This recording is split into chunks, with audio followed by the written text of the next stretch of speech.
welcome to Poor Whittle Snowflake. My name is Lindsay. I will be your host and hopefully not the laughingstock trying this.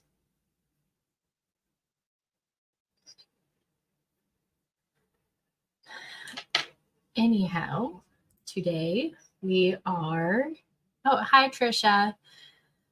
Today I am attempting something that is unreasonably scary for me, which is drawing. I know that should not be a scary thing to try and do, but I had a much older sister who was very, very protective of all of her hobbies and would get very mad at me if I tried to quote unquote steal them. And drawing was one of them. So I still have like a scared little kid that doesn't want my older sister to come beat me up for taking her thing. But I've been watching a bunch of beginner tutorials, found a creator that I really enjoy. Her information and some of the videos that I watched are down in the description, and she gave a lot of really simple beginner type exercises for just practicing drawing shapes and getting used to using your tools and kind of getting an eye for proportion. So essentially what I'm going to do is just turn on some background music and kind of chat at myself and with you guys while I do some of those.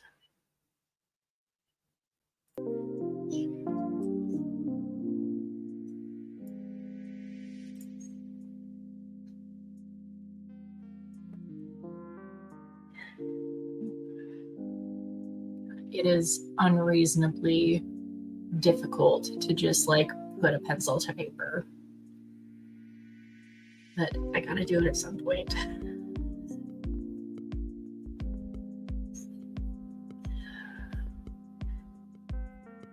All right, she really stressed just practicing drawing very lightly so that we could erase any mistakes and just practicing spacing and basic shapes.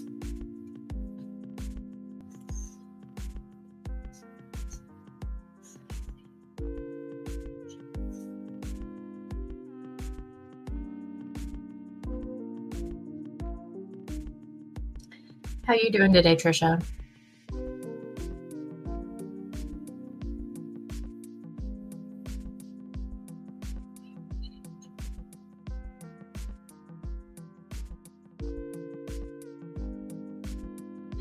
I watch NerdForge sometimes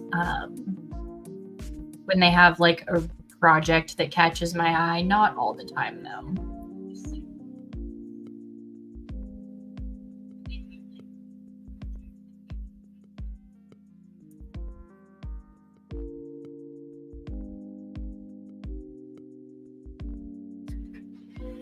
I don't know why it's so difficult to just get like a straight up and down line.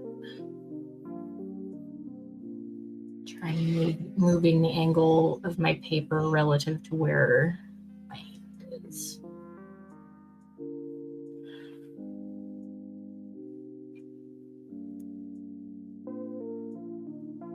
Her advice was to draw from like elbow and shoulder and just keep your wrist straight, but I don't know like how to.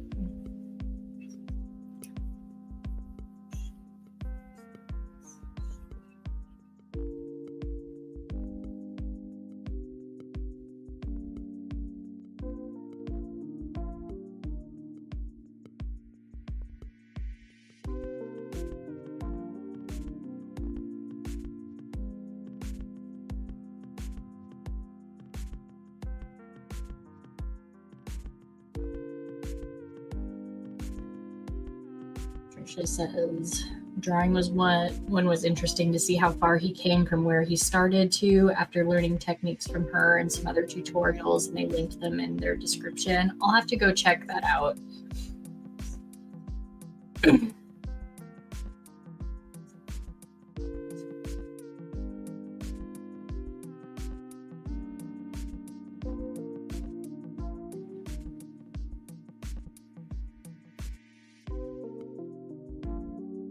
of my problem at this point also just might be that my pencil's too sharp, because it's like a brand new pencil that is like came from the factory sharp.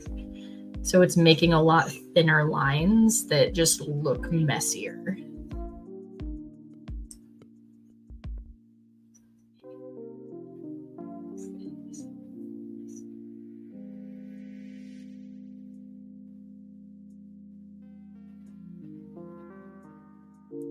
Try some smaller ones.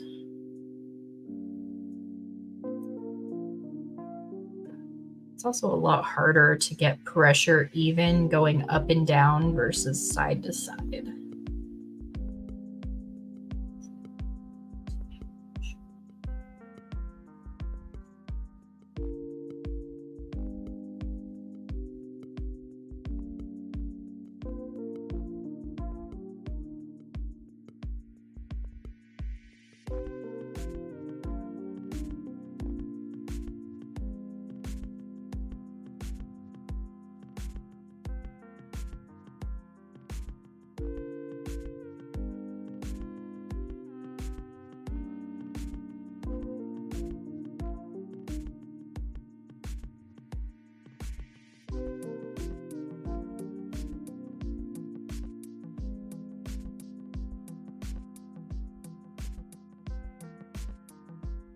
Yeah, I can see where sharp would be a lot more useful for coloring in like detailed areas or doing outlining.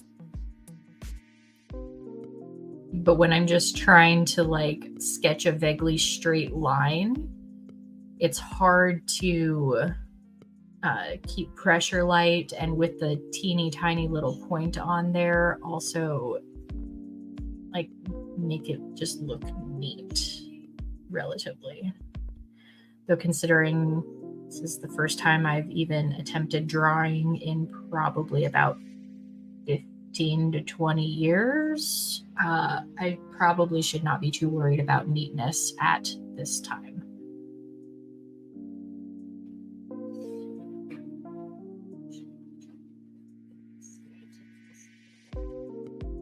It just bugs me because, as it says in my channel description, I am a perfectionist.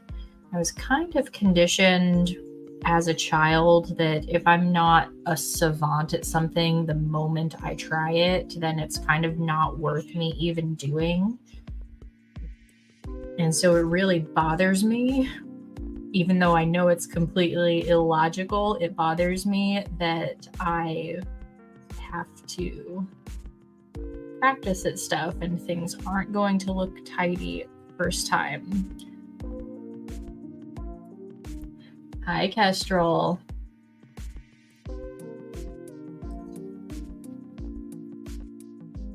Yeah, I am very much not good at drawing because this is my first attempt at it, so we're learning.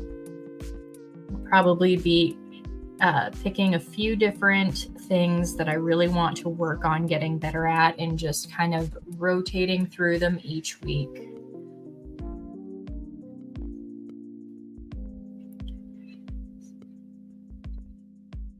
Oh, thank you guys for supporting and sharing. I am kind of purposefully not really doing SEO at this point, though I have been on some people's discovery pages I've found. Like Google's automatically pushing it out anyway. Since this is like my third stream, I figured I should just get used to streaming and like actually narrating what I'm doing and talking to chat and everything. As all of our favorite law tubers say, learning what buttons I need to push before I start doing like SEO.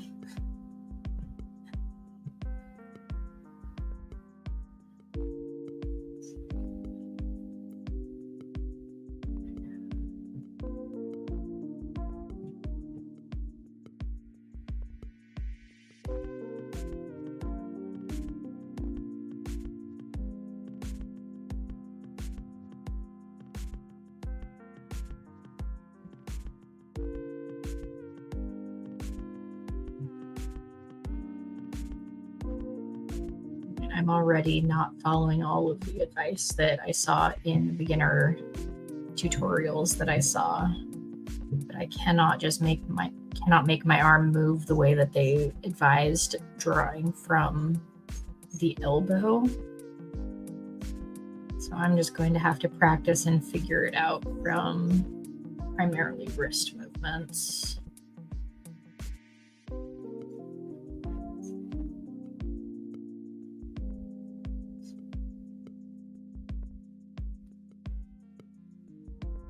You guys working on anything while you listen to me yammer at myself?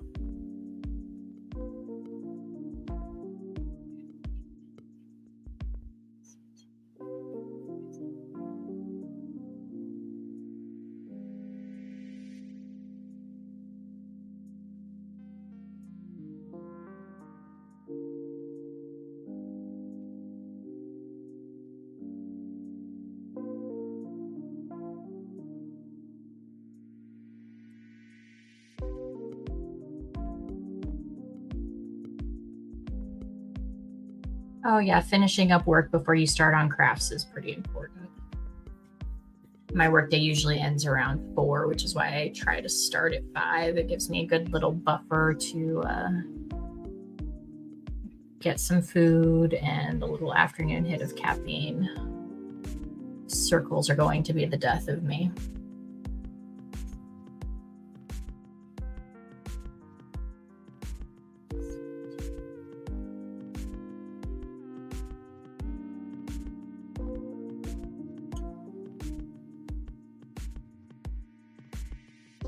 Yeah, watercolors are also on my list of things that I would like to learn. That was very distinctly an oval, not a circle.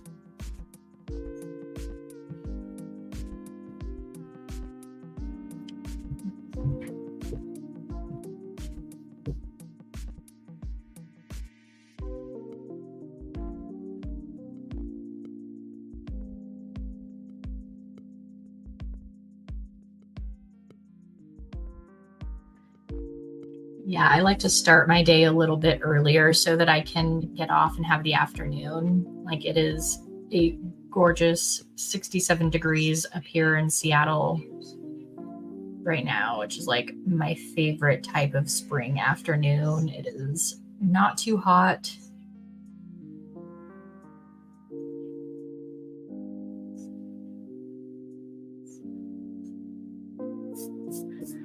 If I'd had to work much longer and not be able to enjoy it at all.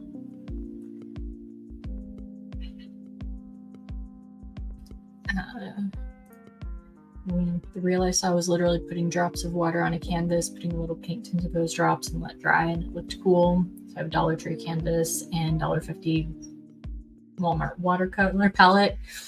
Yeah, so I have a small selection of actual like pigments in tubes for watercolors, and then also watercolor colored pencils, which are colored pencils with watercolor pigment instead of lead, so that you can like draw something and then go in with a water brush later.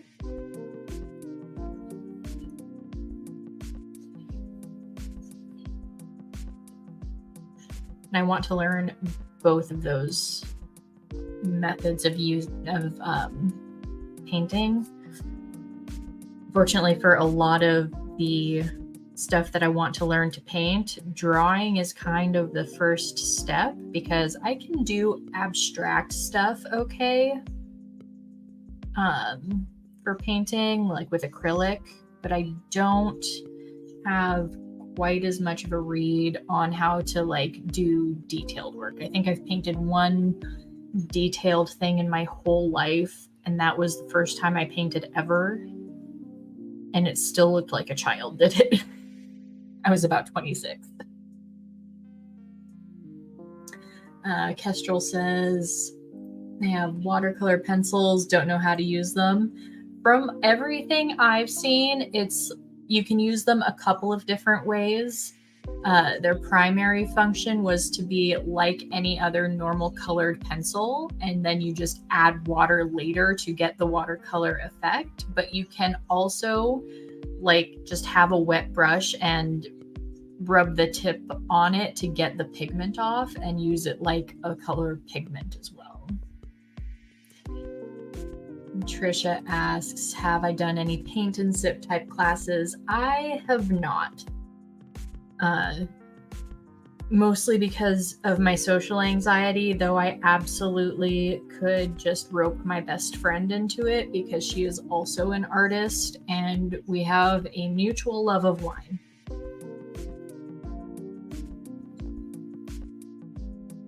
That would probably ease the pressure on doing it, but getting either of us out of the house when not necessary is pretty difficult. Not one of these circles looks even or exactly like any of the others, but I am at least getting better at keeping my lines relatively in the same path.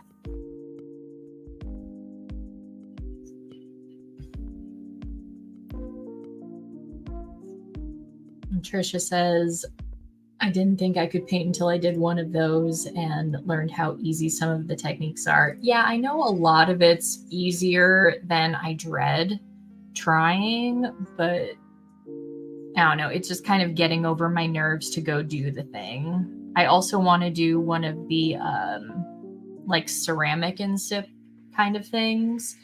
And there's also several, well, not several, at least 2 glass blowing studios that I know of that will do group glass blowing classes that sound really awesome.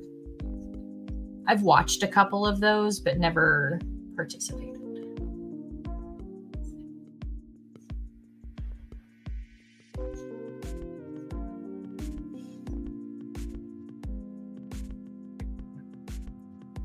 Kestrel has spritzed water on the colored pencils and used them to smudge while wet. Yep, that's another way to do it. From my understanding, they're basically meant to be like a hybrid watercolor and pencil.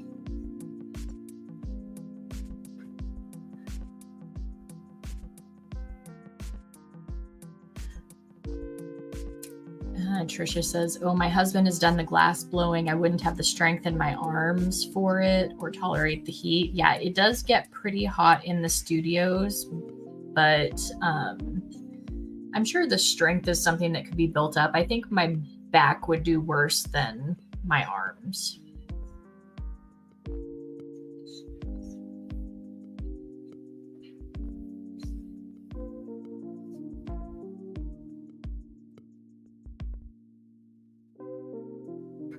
And Kestrel really wants to take a fiber art or weaving course. There are some textile shops that will do a lot of different fiber art classes, like group ones. I know there's yarn shops in Seattle that will do knitting classes or crochet classes. That kind of tangentially ties into another craft that I have supplies for that I would like to eventually try, which is freehand lace making, which is essentially just tiny crocheting with a special hook to make lace.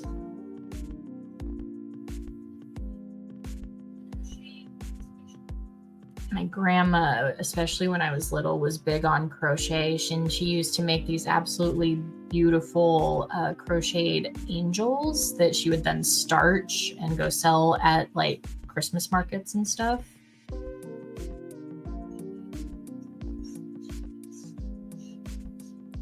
I never managed to get farther than crocheting a straight line of stitches.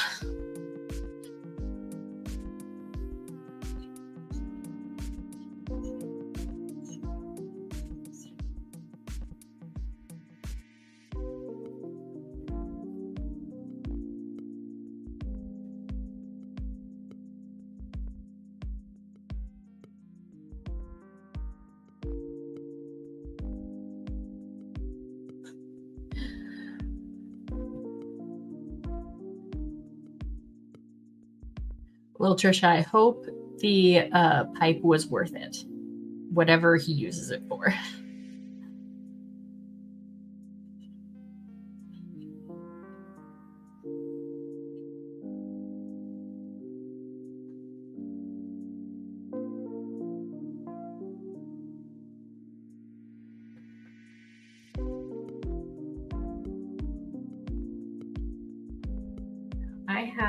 my company did one of the glass blowing things as like a holiday retreat thing. So I have a hand blown glass bowl that one of my coworkers made for me because at the time I had a back injury and actually couldn't participate, which is the time that I went to watch one of the glasses.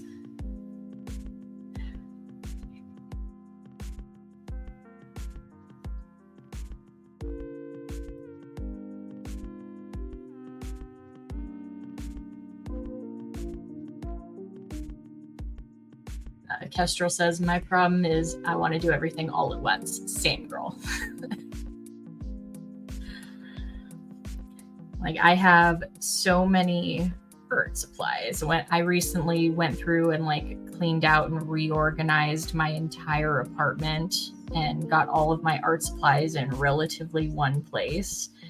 And I have 2 16-gallon Tupperware tubs plus another like I think 24-inch by 36-inch cardboard box, just full of different craft supplies.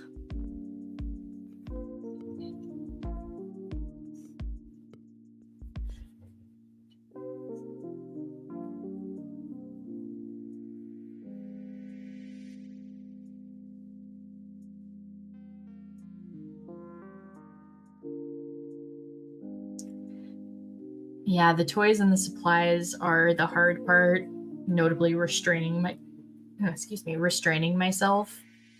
I mean, even just this week, I have ordered more supplies that I strictly don't need, but I was getting frustrated working on my Create My Logo project because I got 2 branches into carving out the next snowflake and went, I hate this, and decided to use it as a tester piece and try out a bunch of different techniques that I've been contemplating.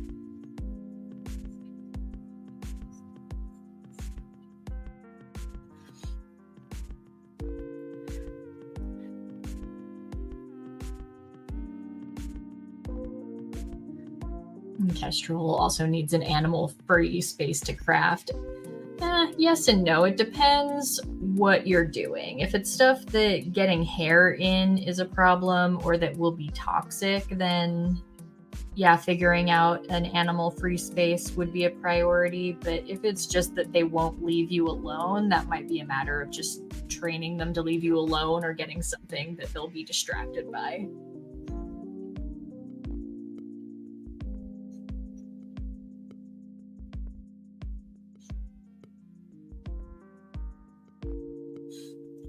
Oh, the dolphin. Are you going to attempt that again?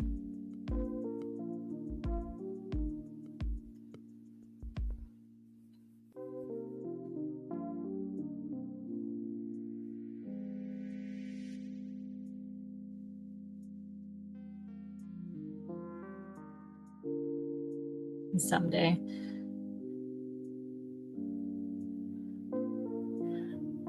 To veer back into straight lines for something that's slightly less discouraging for a little bit.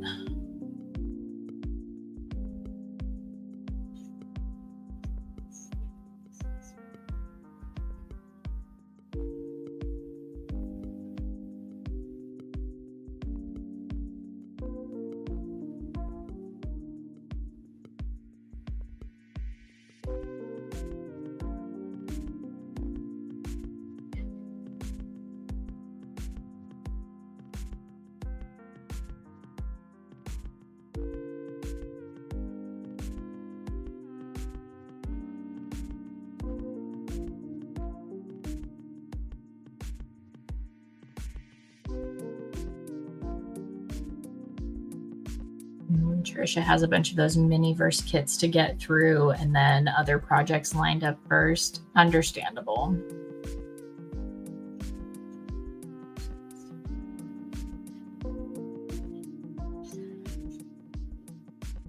I can't really do the mini-verse thing because I'm trying to reduce the amount of clutter and stuff that I have. So I can't really have just a bunch of little cute stuff that I've created, but that I don't have anywhere to display it or anything, just sitting in boxes. with any luck, I plan to be moving winter of next year. And I don't want to have to like hire movers to do it if I can help it.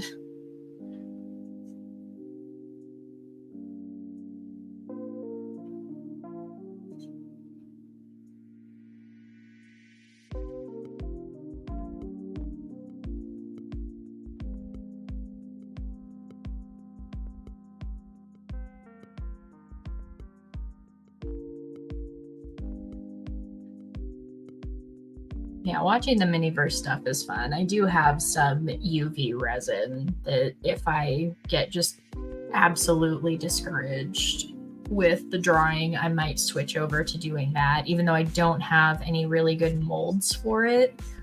All I have are silicone ones that really don't allow it to cure all the way through. So I need to get some better molds if I want to continue on with UV resin.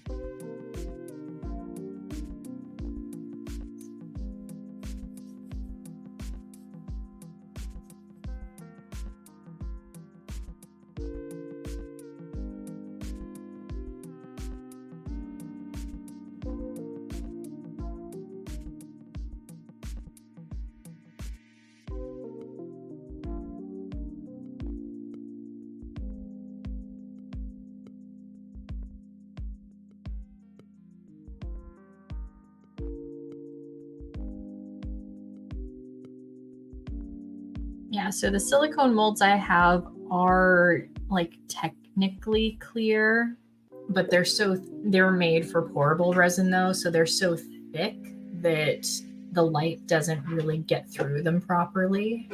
Let me pull some down to show you.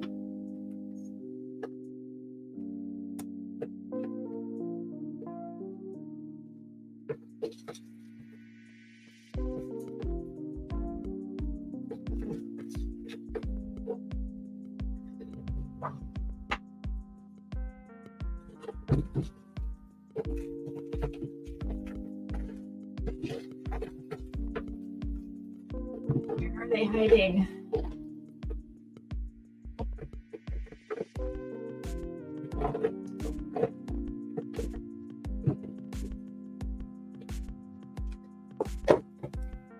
Boxo resin supplies. It's these little like jewelry pendant guys, and they're just too thick. So even though they're technically clear, and I tried like putting them upside down to cure the bottom, it just won't get through. So I always end up having to try and pull the UV resin out without bending it because it's only half cured, and then cure it the rest of the way out.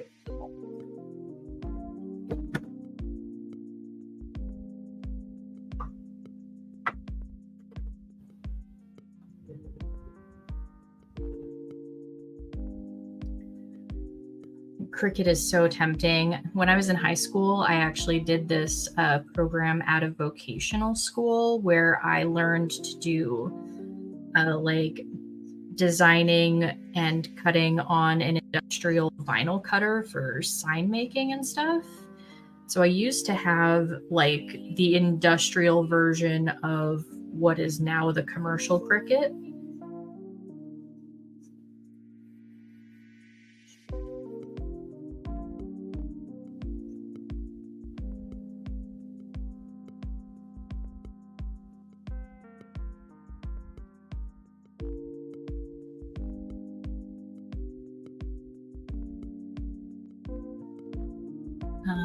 Trisha has used UV resin with those, but has to cure longer. And Total Boat worked better than the no-name brands. Yeah, I use the Signature Crafts brands because that's just what I could get delivered from Michael's.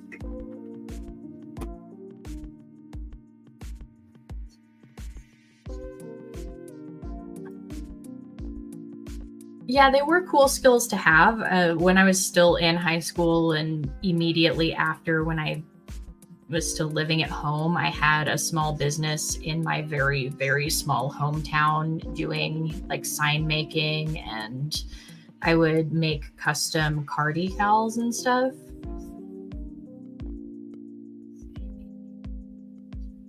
Then family stuff happened, and all of our stuff ended up getting repossessed, including my machine.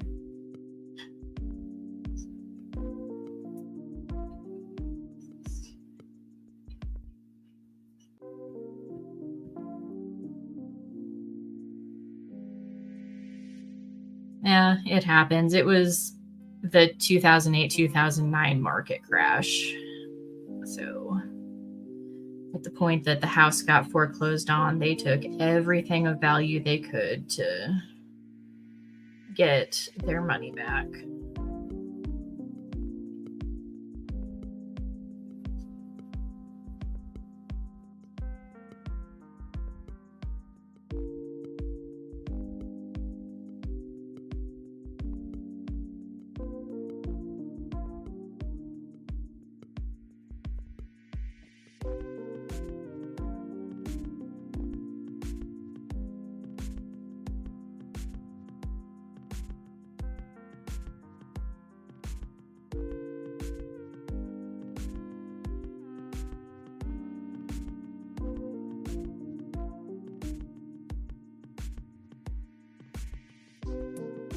Why do I draw the inside first? So the one of the tutorials that I watched was about training your eye to do like measurements and proportion. So she had advised drawing like the inside crosses first to practice finding like close to the middle of each line and keeping them at an exact or as close to exact 90-degree angle freehand as you could.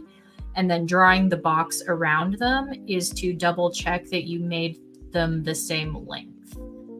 So since these are all roughly good squares,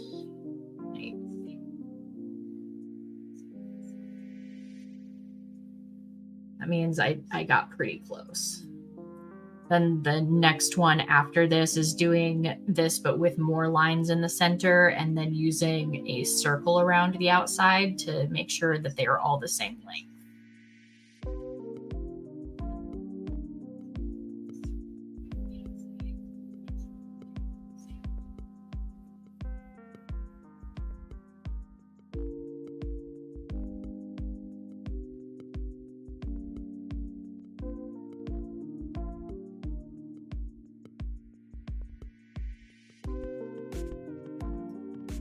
Like that one I think was not quite. Yeah, so that one ended up being more rectangle than square.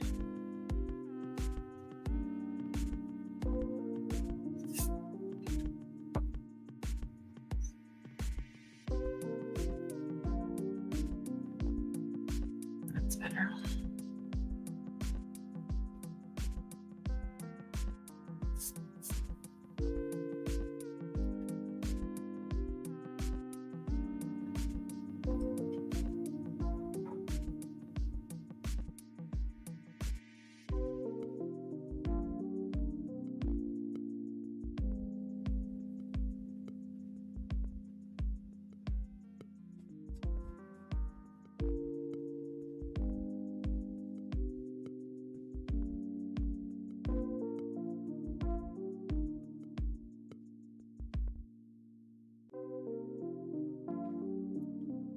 I think my theory about my pencil being too sharp earlier was correct, because I'm finding this easier now that A, I'm warmed up a little bit, and B, it's slightly duller.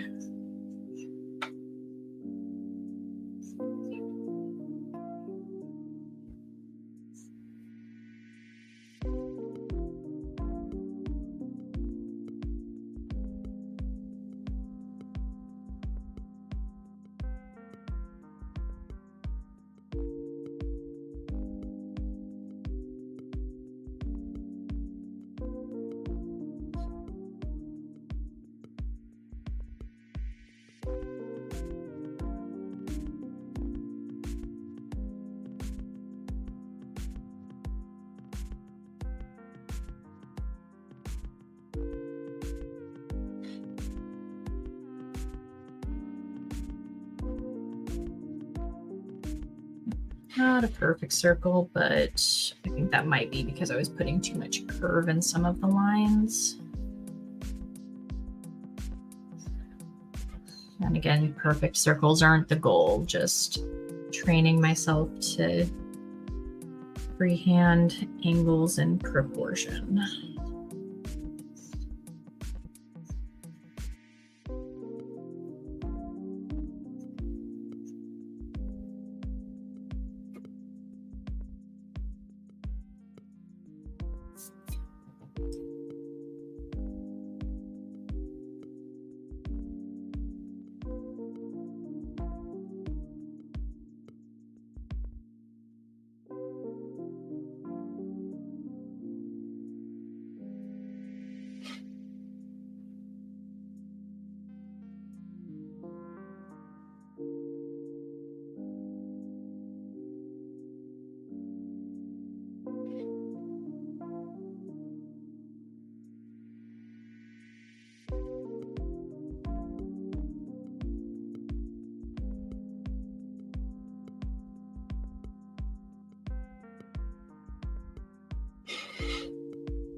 And that one's more lopsided and oblong.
I have to keep reminding myself not to choke up too much on holding the pencil like I'm writing to keep my lines light, because the anxiety is still very real. I keep wanting to just like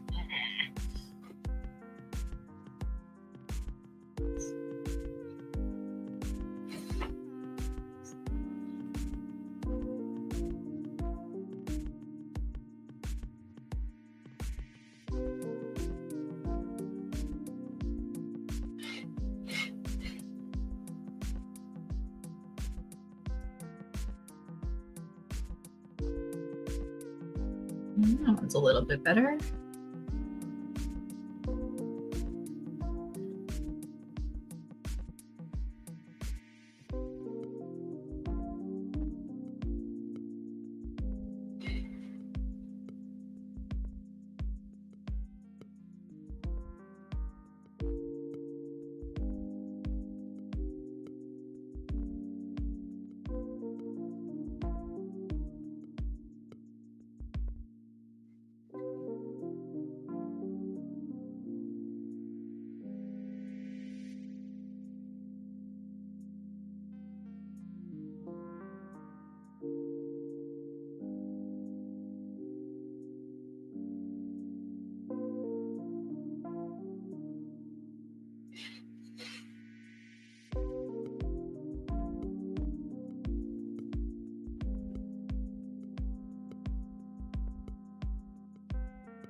I think 4 is enough for that one. And now I'm trying to remember any of the other exercises.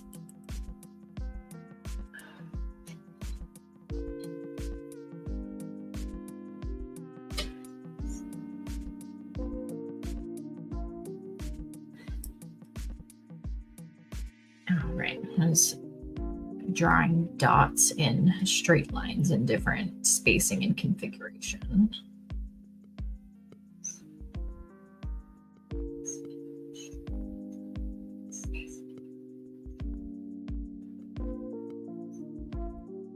And the goal with this one is to just keep them going in a relatively straight line and with approximately equidistant spacing by eye.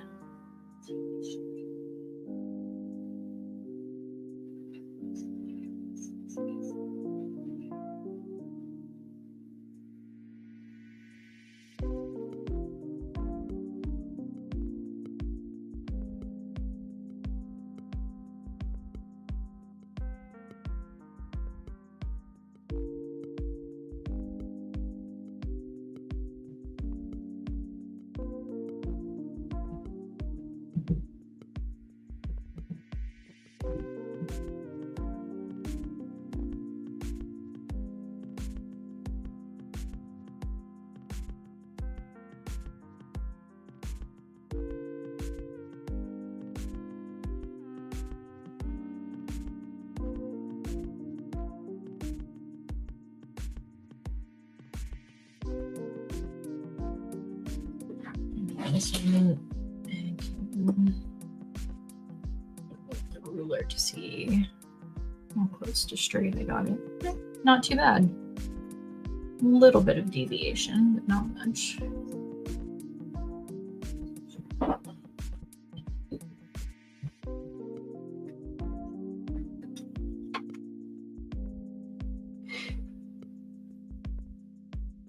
Now let's try downward.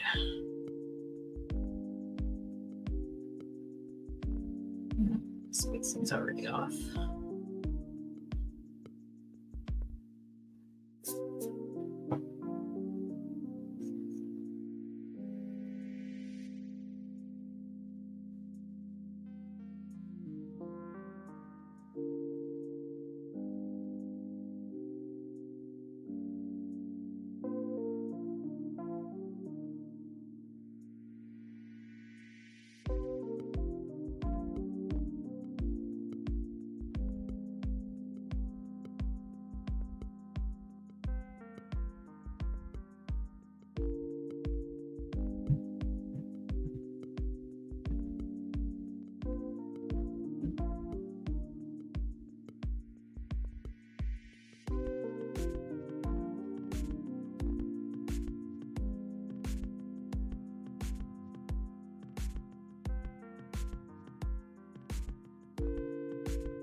I don't know whether it's good news or bad news that I don't seem to be having any trouble with like anything involving straight lines.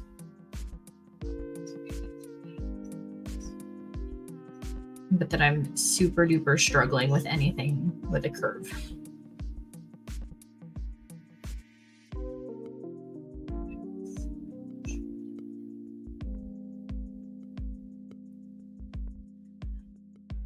Yeah, good news for when I want to draw straight lines, but unfortunately a lot of the stuff that I want to draw is very curvy.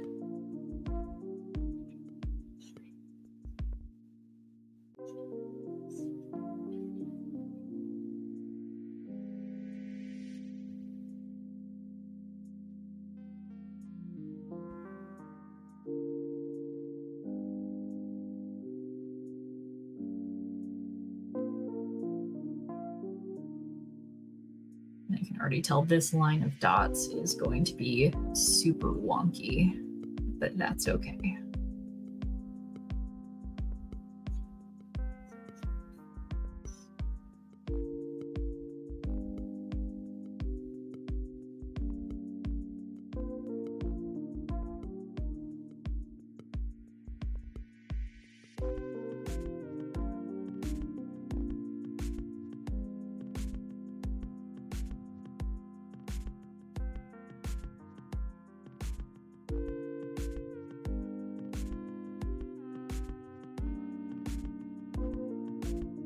Okay, not as bad as I expected. I only completely lost one.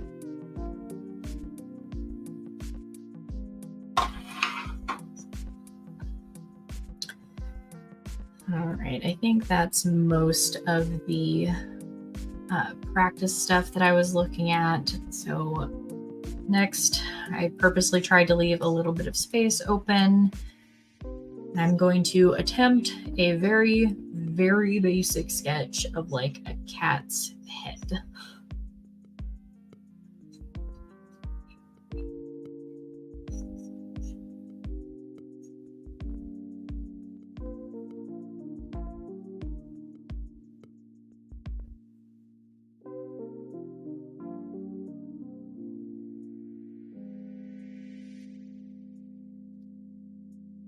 Because that is something that I can envision, A, very clearly because cat person, and B, in a lot of the basic shapes that I've been practicing, just combined and overlaid.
That angle was completely off.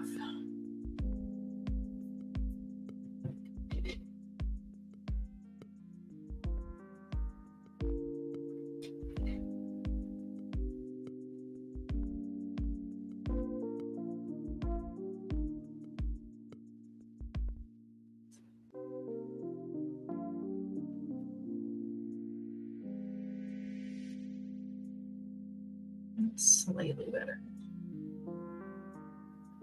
Hi, Carol. Good to see you.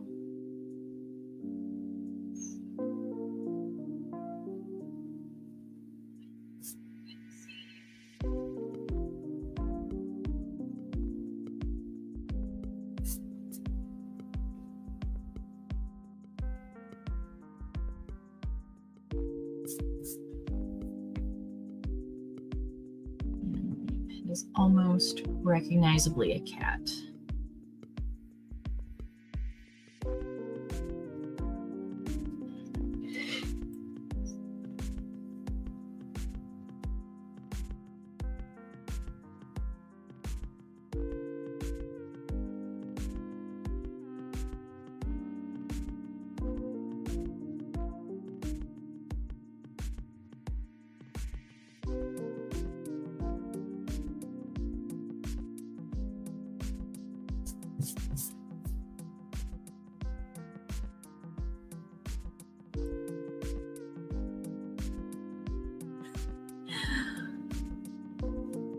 Yeah, it's getting there. I think I have the basic outline.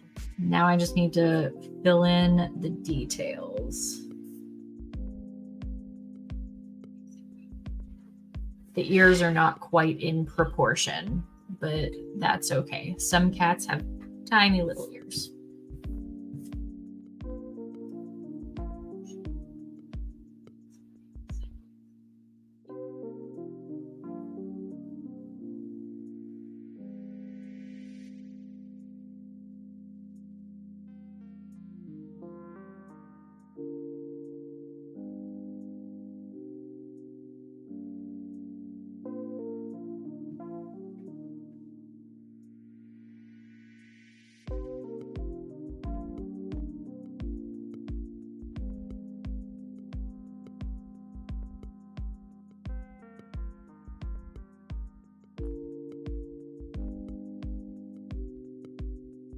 Carol says, one of my cats is watching with me and she approves.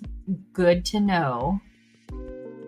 Please boop her snoot for me.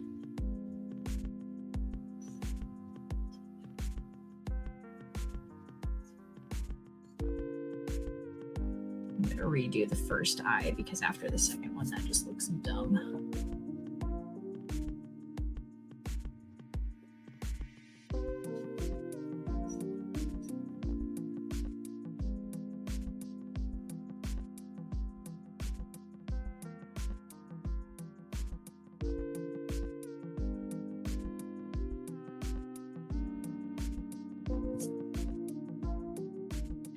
Thank you, Carol.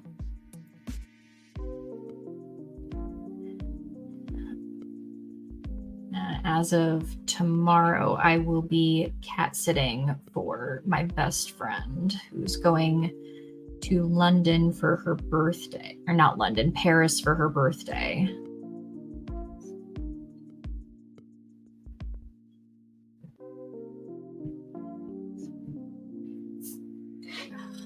Now, getting two matching eyes is going to be the problem.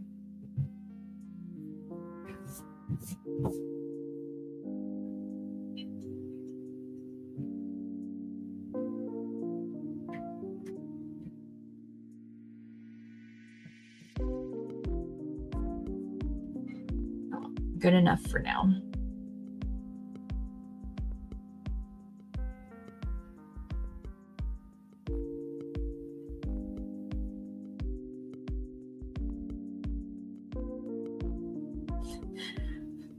Yes, sisters, not twins.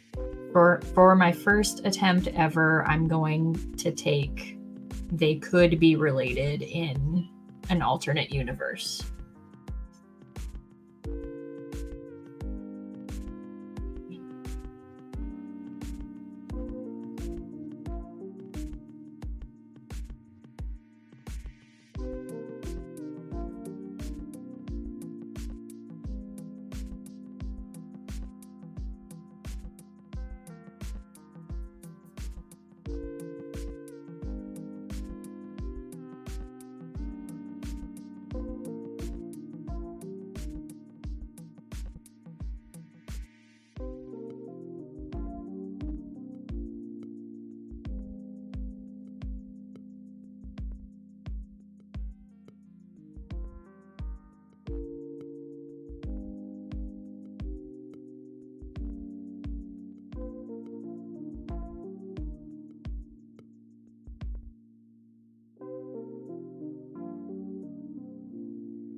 There's way too many whiskers and in far too straight of a line.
some details on the eyes. Maybe grab my colored pencils.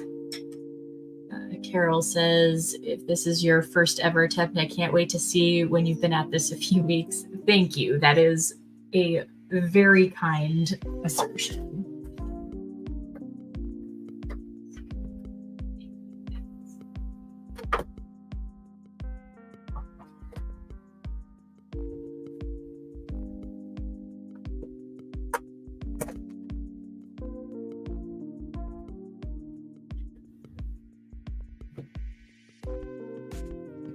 What color am I thinking for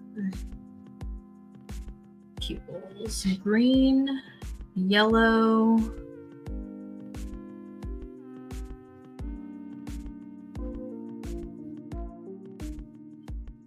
blue,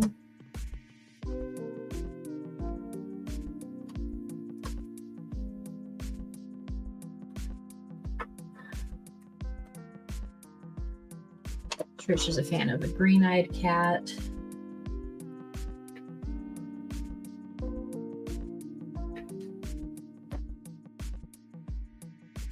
Pull out some colors. That looks a lot more neon on my screen. I don't know if it's just my screen or the camera.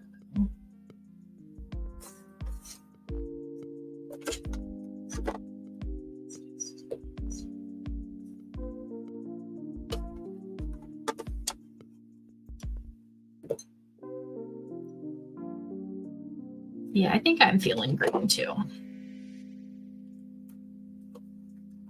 These are technically my watercolor colored pencils, but I'm just going to use them as pencils for them.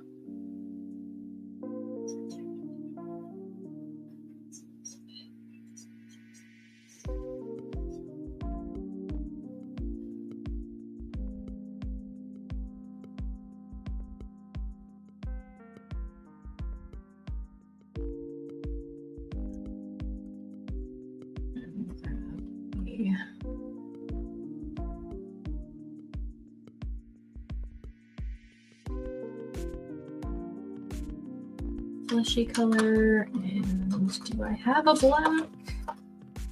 I do.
I don't know how well that's actually coming across. But I needed a little color just for my own brain to recognize that I had, in fact, drawn some eyes, if some very rudimentary ones.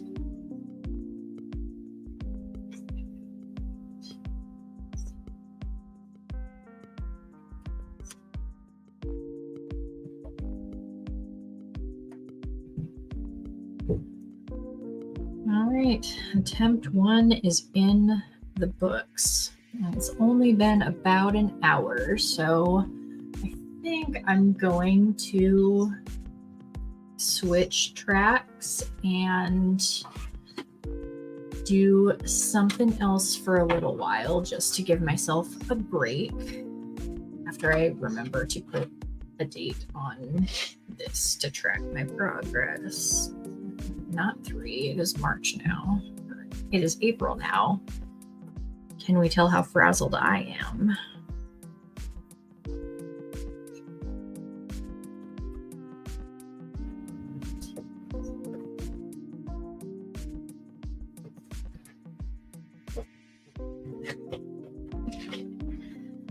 only 4 weeks until both Rob's channel anniversary and his birthday.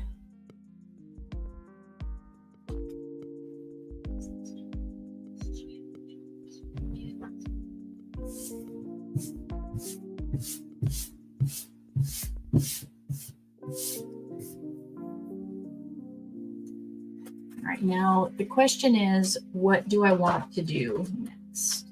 I have acrylic paint, I have watercolor paint, I have resin, I have calligraphy and alcohol ink, so I probably don't want to pull that down now because I desperately need to deep clean my calligraphy pen because it is completely blocked.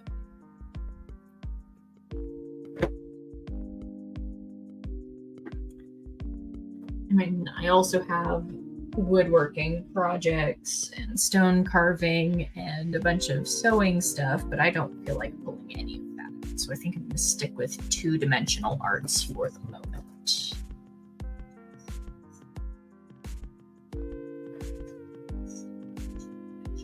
Or at least two-dimensional arts and maybe resin.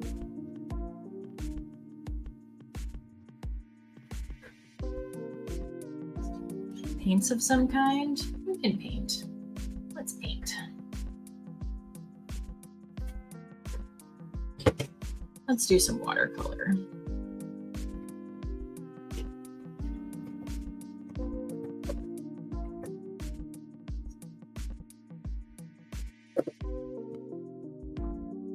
Probably won't actually be using that brush, but if my camera doesn't have something to focus on, it'll just go wildly in and out of focus until there is something. All right, BRB while I go grab a cup of water.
Carol says, paint makes sense. It always stays kind of in the same vein. Yeah, I'm just not very practiced at particularly watercolors. I got these a while ago and have just like barely touched them.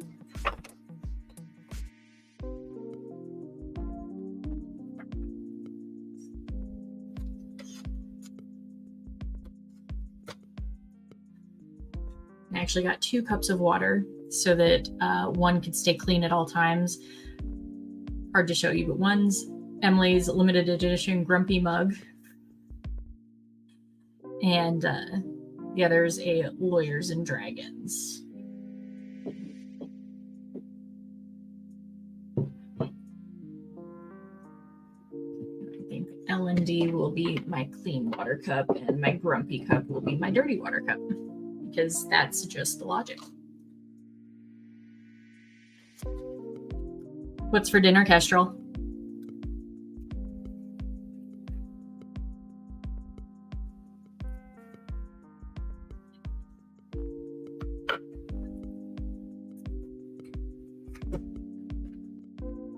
And arrange things so you guys can actually see. Wrong zoom direction.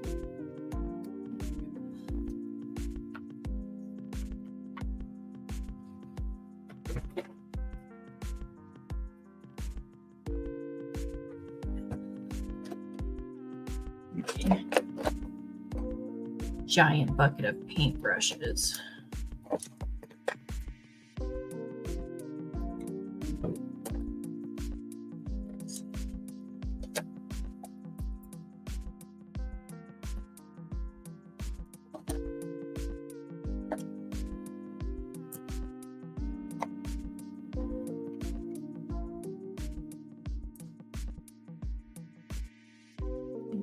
probably more than enough.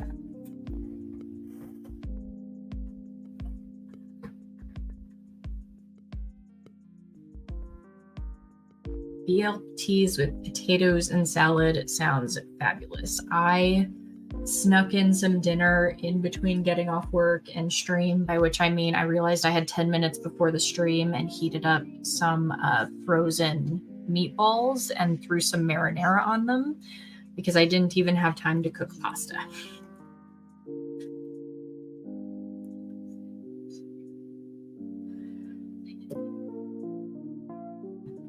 All right, what do I want to actually do? I know flowers are meant to be relatively easy.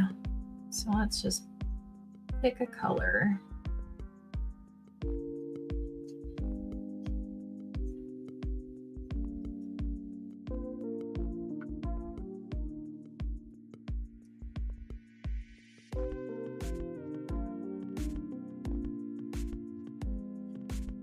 Trisha says, LOL, that's about how my Sunday lunches go. I've got everything set up now to eat. Oh crap, it's almost 2 p.m. Yep.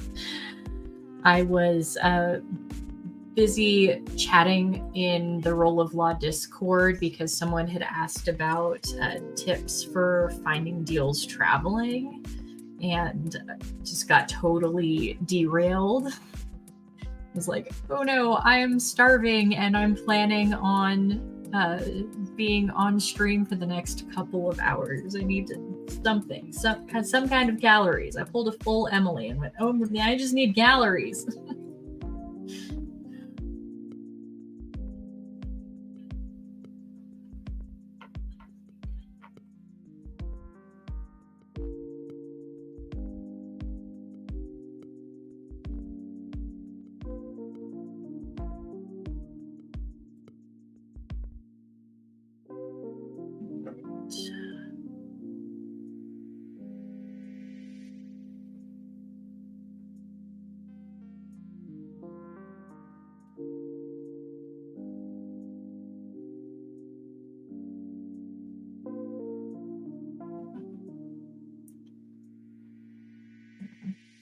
Since I didn't anticipate doing this today, I didn't look up any tutorials, but I have watched them in the past and seen it with this kind of pointed-ish brush. You should be able to make like fairly easy couple stroke petals.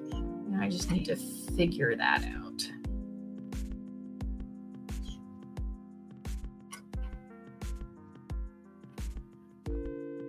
And also figure out the ratio of water to pigment here.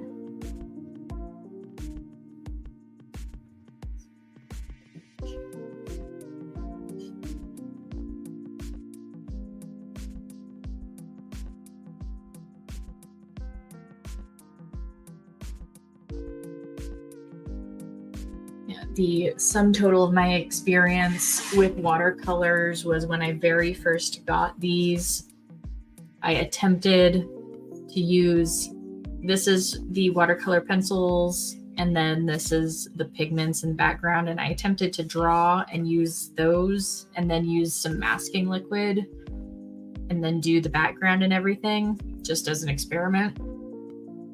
That's the only time I've used watercolors before, and it didn't go particularly well.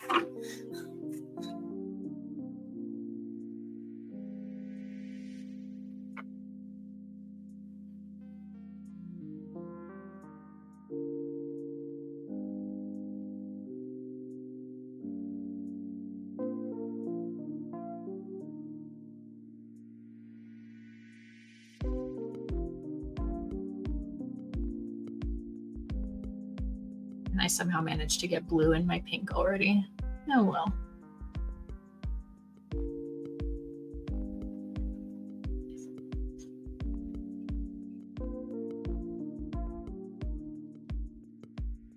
This is just practice, so a few little streaks don't matter.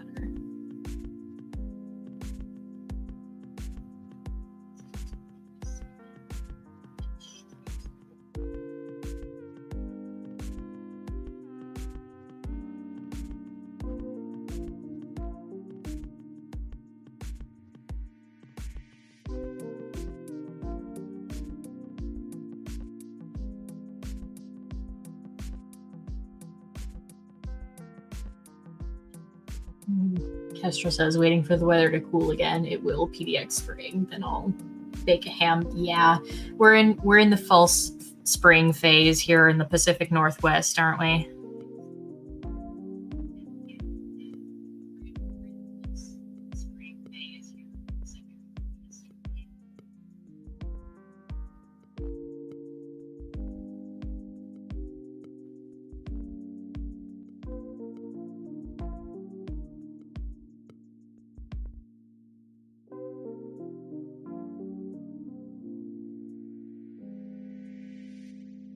Not any two of these petals look alike. They're all different sizes, different shapes. Not a criticism of myself, just an observation.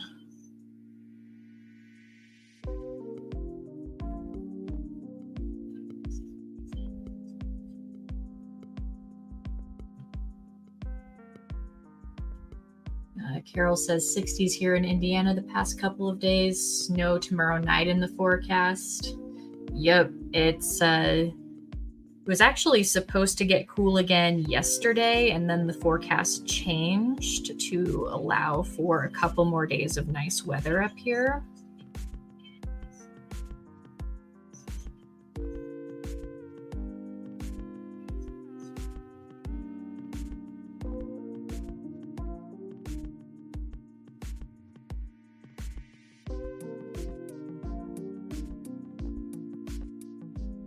Only boring flowers all have the same size petals. Yeah, but I'd like them to be at least like relatively could have come from the same flower.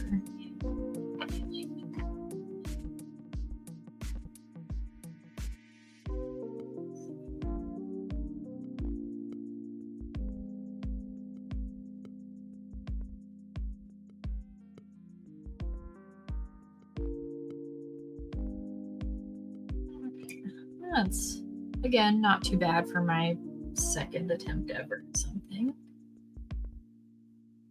So let's try more. Kestrel says we've been using this extra burst of nice weather in Portland to catch up on weeds. Yeah. I'm a little bit glad that I'm in an apartment where I don't have any flower beds or anything. I attempted to have some outside planters for a while, but then my building's gardeners kept just tearing them up. So after about the third year of that happening in a row, I gave up. So I have like 6, I think, inside plants, and that's it. But I do have my door open currently to enjoy the lovely weather. It's going to start cooling down here pretty soon as the sun sets, but for now it's nice.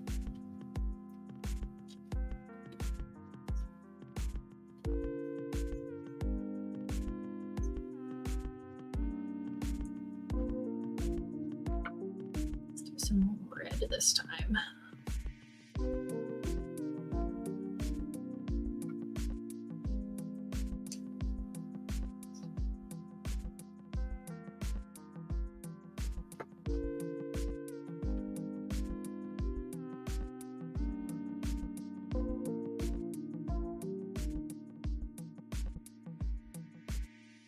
I can already tell I'm a lot more water.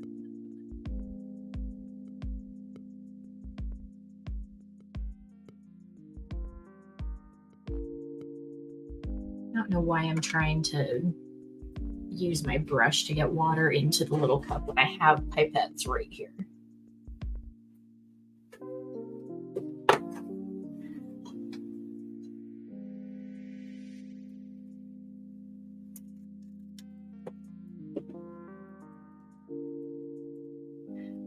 Kestrel, who knows? You know, up here, there's no really actually predicting the weather. It's right about 30% of the time. Trisha says, today's one of the first days I've had my back sliding glass door open for the dog and not felt like I also needed a heater on. 65 here in the Bay. Yeah, it got up to 67 here in Seattle, and I think it was only slated to actually get up to like 61.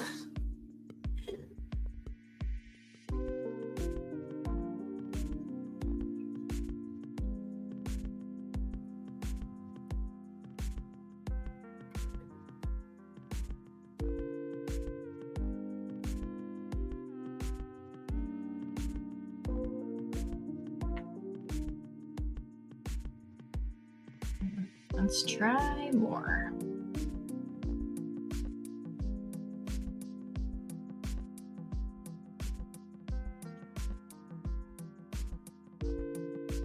That's a pretty red color.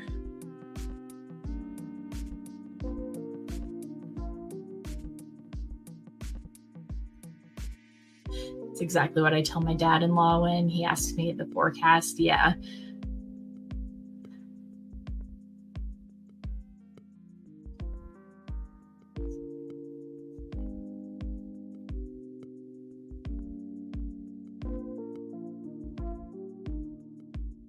And maybe it's because I grew up here, so I know just not trust any of that. I think it's really funny when the meteorologists get cocky and are like, exactly this % chance of rain. I'm like, we're in the Puget Sound, my dude.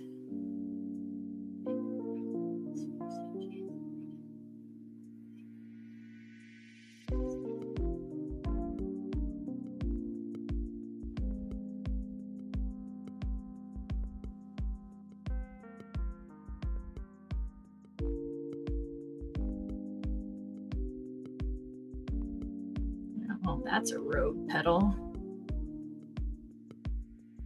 I might have to just make this flower a lot bigger to compensate for that.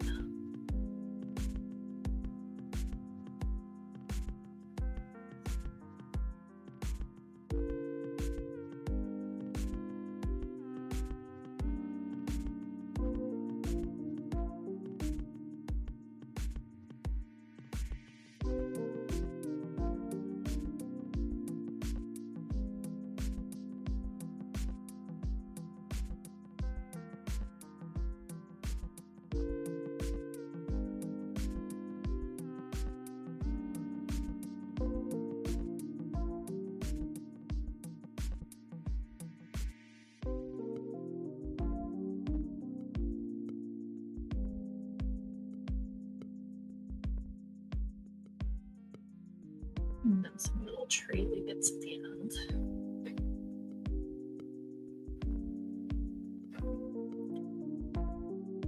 This is so far looking a little bit more like sea creature than flower, but I'm okay with it.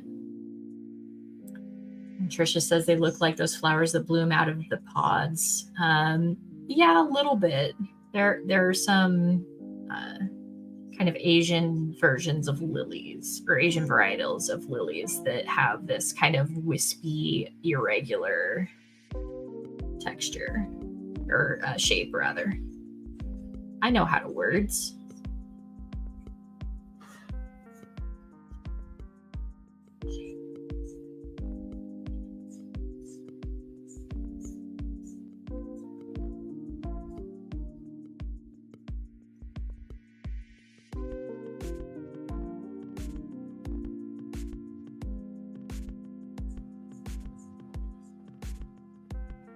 Air plants, yeah, little. Some of those have the little flowers that trail off the ends.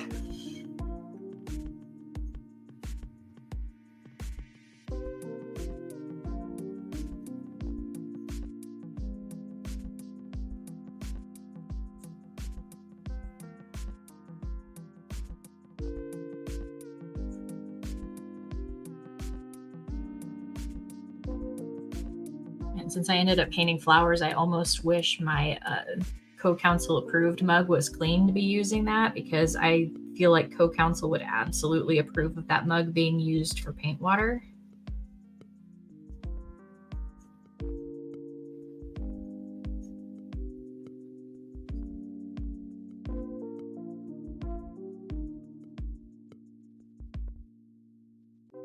Alas, it has the remains of this morning's coffee in it.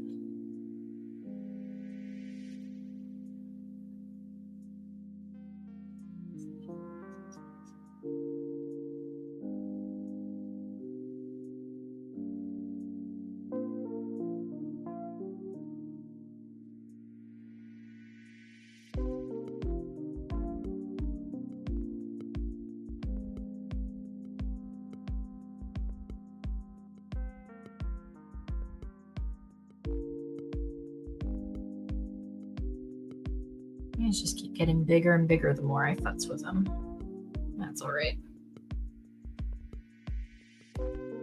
There's no wrong way to do this, I think. Painting, I'm slightly more secure in just doing than I was jumping in and trying to draw. I think because this is a lot more interpretive and there are less ways to screw up, essentially.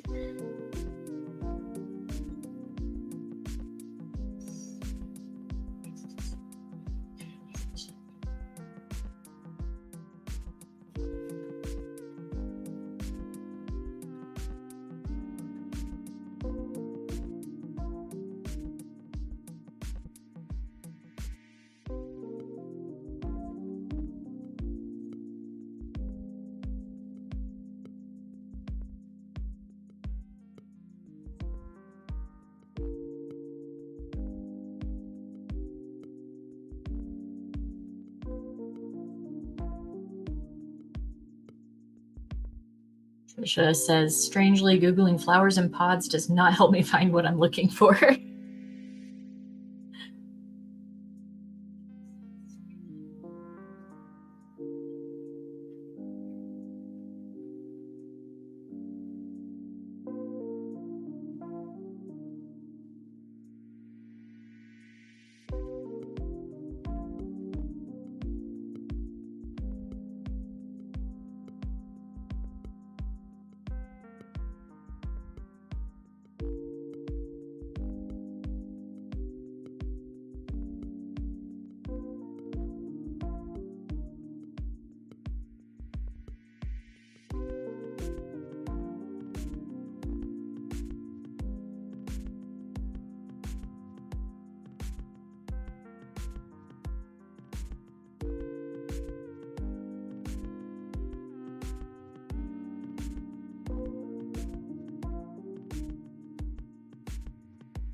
What other color should I do?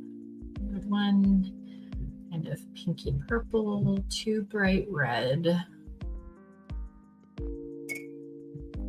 I have space for probably 1, 2, maybe 3 more flowers. So let's try a yellow.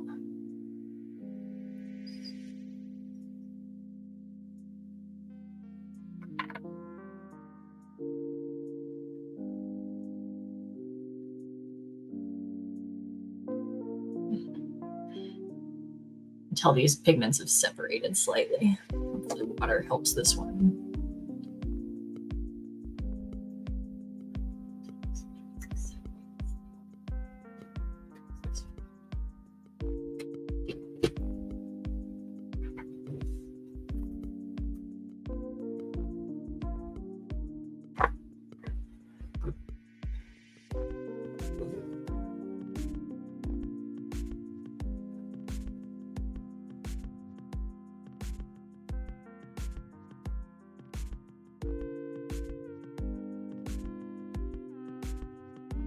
Nope, there's still red left in that brush.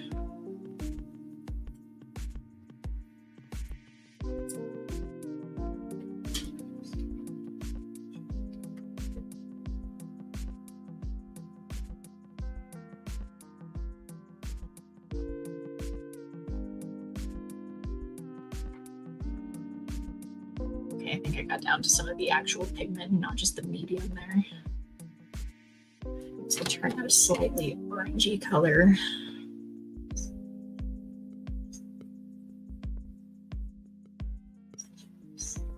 Oh, no, that's a good decent yellow.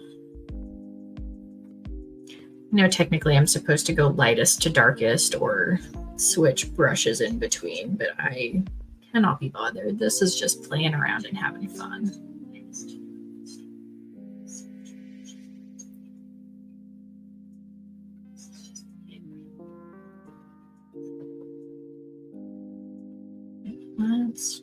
slightly different style for yellow.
Fireworks flowers, yeah. I was kind of just going for a generic, kind of spiky, narrow petal yellow flower.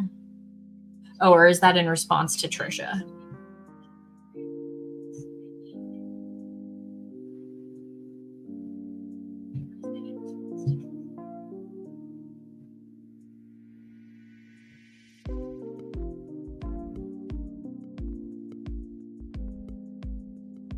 Girl says, the more I look at the pink one, the more I see a stargazer lily. Yeah, that's roughly the shape I was going for. The lilies, I think, usually only have 5 petals. I might be remembering that wrong.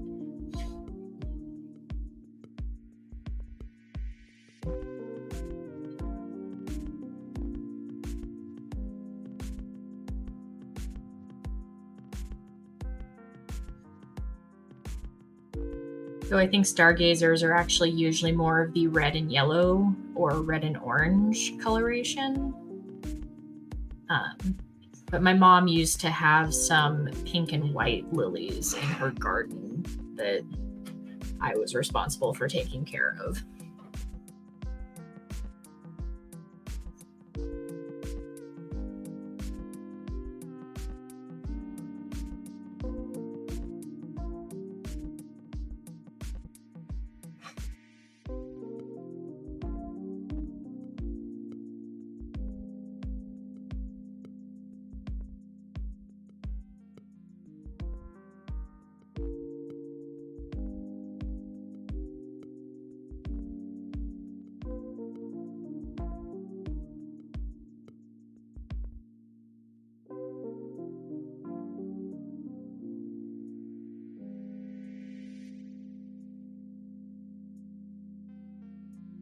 Might end up having to go over this one with a second round of paint just because it's so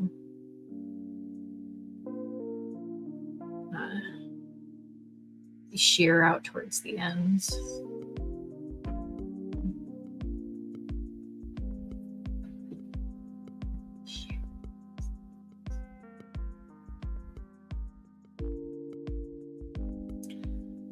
Carol says, my grandma used to grow them. She had about 15 different shades. I was the one who had to plant them, water them, etc. She just bought the bulbs. Yeah, that was pretty much how my mom was with all of her garden too. She's like, here's all of the seeds that I need you to plant for our garden this year.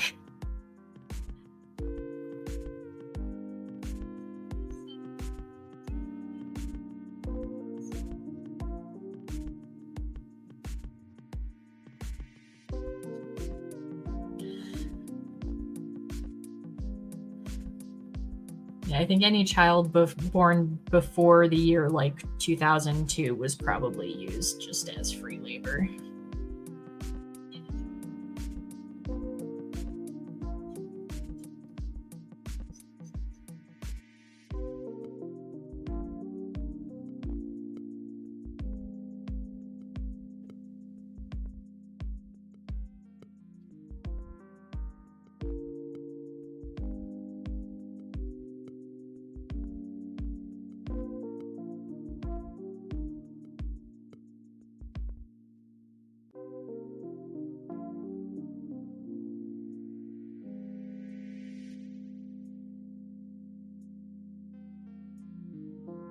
Trisha found the flowers that she was looking for. Apparently they are dark eyes fuchsias.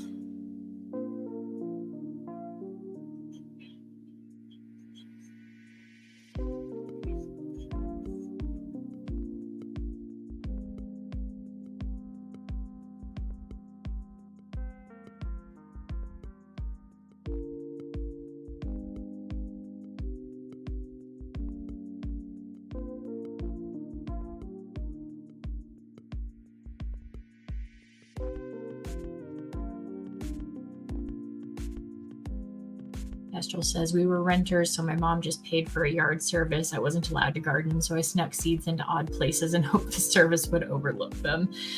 Yeah, that's kind of where I'm at trying to rent in the apartment that I'm in, because like I said, I tried to have planters for a couple of years and the gardeners kept just tearing them up, so I quit. I do have dreams of one day being able to garden for myself, but that is a distant dream. I would absolutely love to be able to grow at least some of my own food.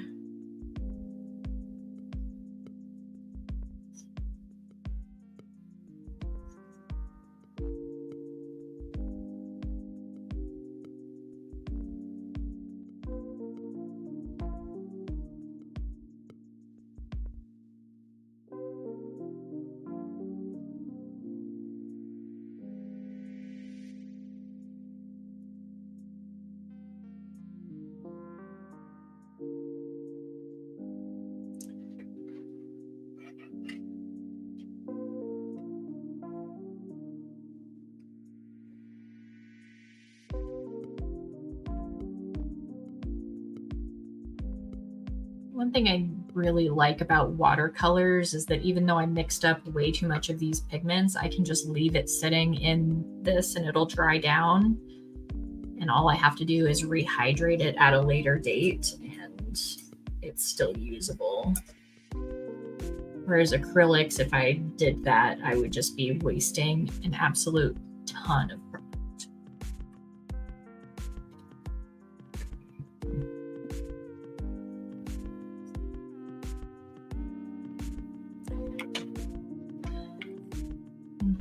I want to stick with this color scheme. We'll do another pink one down and fill out this corner. And I'll start going back to add some details. I actually like how the streaks of blue ended up giving that one little spot some extra character.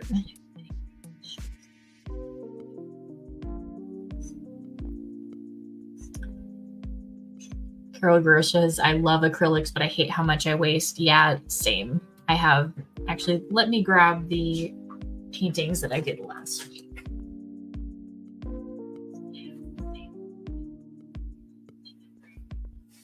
So last week, after I finished my main project, I did some abstract acrylics because I really love these kind of mixing your own color scheme together ones and the texture, but boy do they go through a lot of paint. This one looks like an amorphous dark blob because it's a bunch of dark blues and greens with pops of bright green, but this one I like mostly for the texture that I was able to get. But it took so freaking much paint.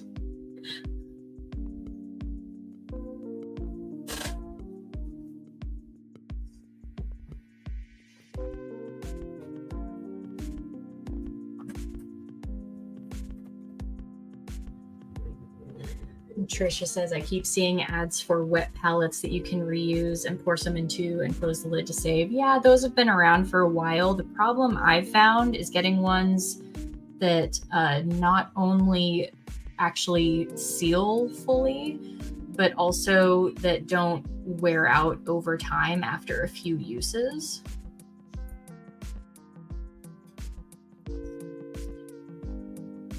And Trisha says, Creature from the Black Lagoon vibes. Yeah, a little bit. Kestrel likes the textures and colors. And Carol says, I've seen those too, but I wonder if they skim over. Yeah. Acrylic painting is the one that I've tried the most. Still not a ton, but the most. But I used to live with an artist roommate, and every time she tried one of those, she just complained about it all the time because it would work for like a couple of weeks and then start crusting up and drying out because they weren't actually airtight.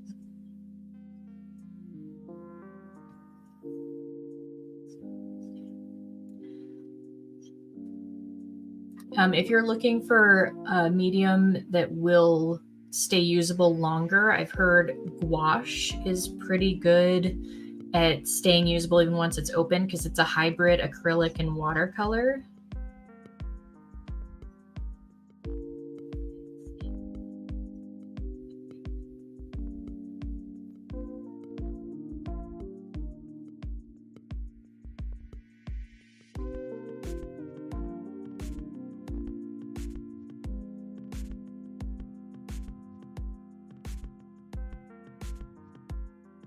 Storms rolling in for Kestrel. Yeah, it's starting to cool down here too, but I think that's just because it's sunset.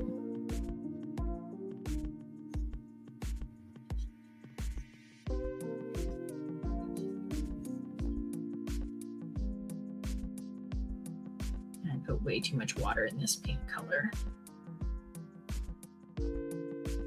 That's okay, we'll just have a lighter one.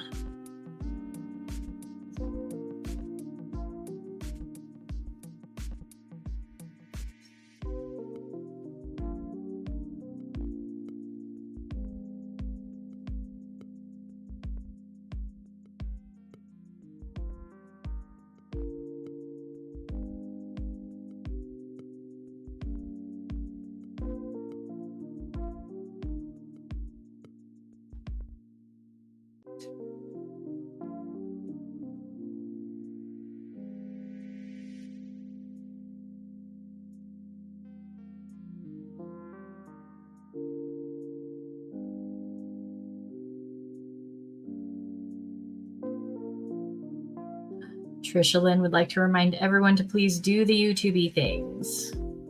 I think all 3 of you that are here have already subscribed, so.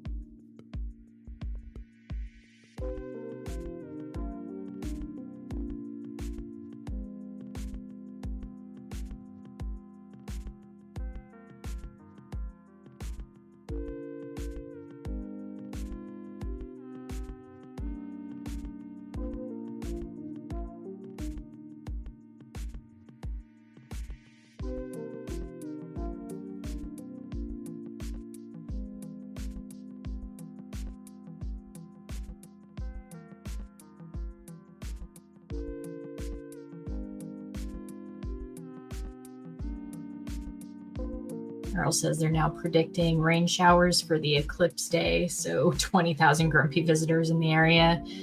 Yeah, I know some people who are real salty about having to miss the eclipse.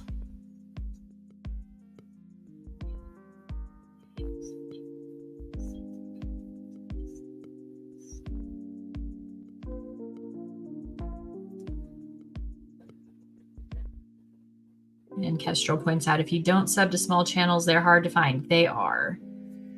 I will eventually start doing SEO so that hopefully more people will find me. I just kind of want to get into the groove of actually doing the thing for a while first.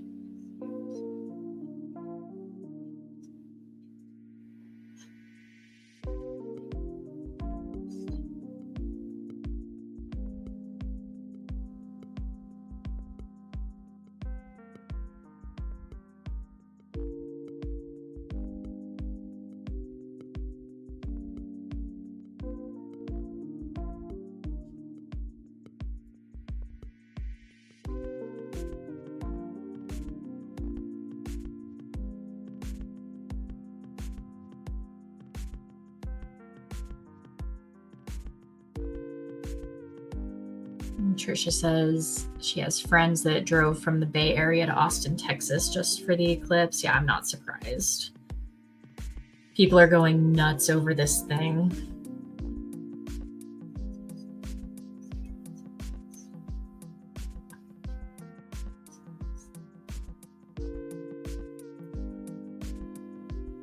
And it's easy to go back and enter in keywords, fix your description, etc. Yeah, that was kind of my plan. Like once I'm ready to start being searchable, basically, I was going to go in and add like hashtags to all of the descriptions to try and get it onto people's algorithm.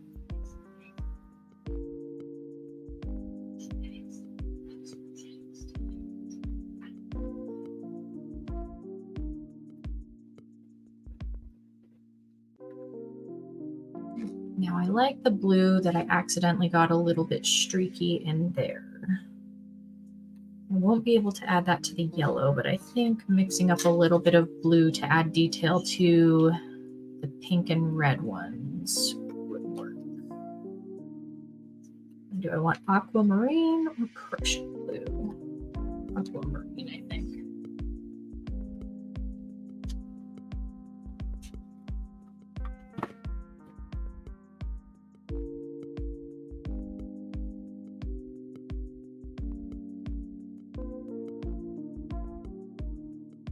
Kestrel couldn't find me without the link. I tried.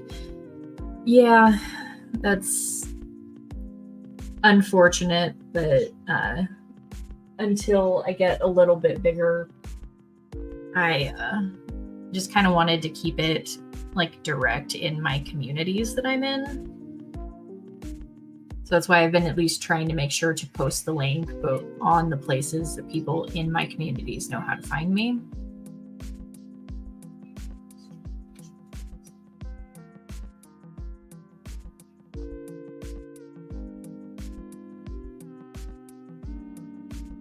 And Trisha does it just to get in the habit of it, but don't know what the best hashtags are to get an audience.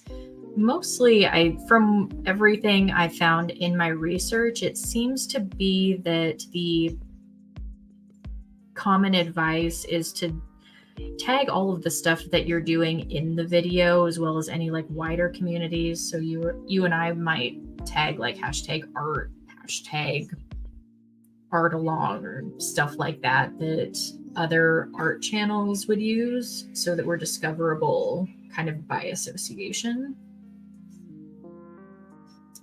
Trisha says she was able to find me once she spelled the first two words right. Yeah, I didn't think about that when I initially made this channel over a year ago when I thought of the pun.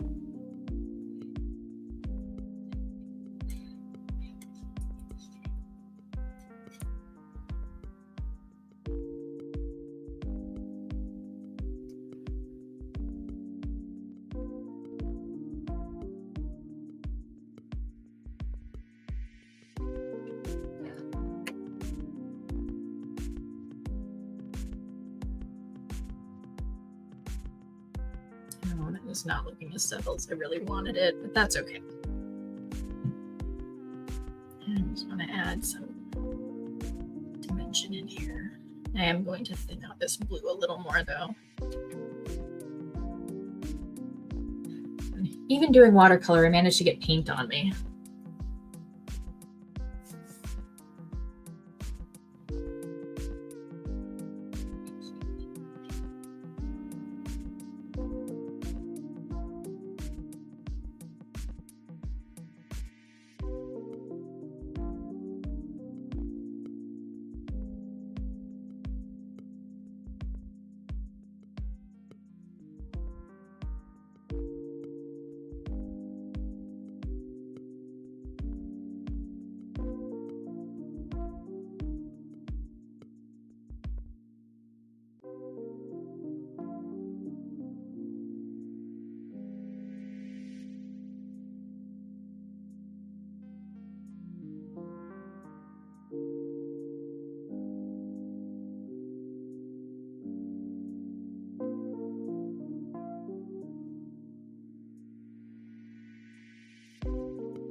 Carol says one of her alcohol inks just exploded across her hand last night while she was playing with resin. Nails still look like a terrible accident. Yeah.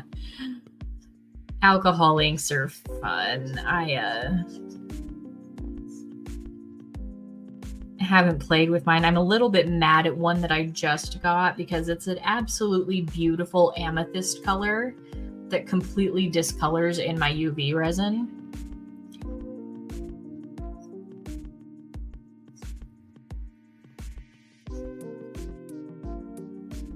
And it ends up looking like this ugly, muddy, pinkish color. Trisha still hasn't messed with alcohol inks and resin yet. It's a lot easier in pouring resin. UV resin is a bit tricky.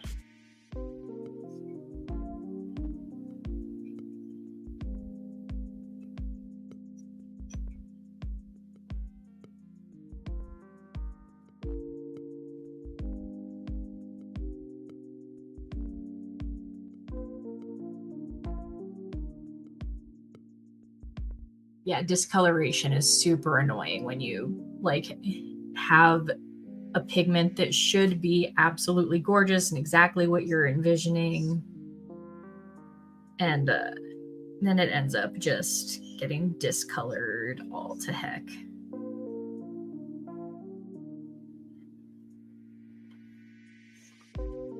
I'm being super messy with this detailing work, but that's because this is just to play around. Which I know you guys know, but I have to keep reminding myself because perfectionist.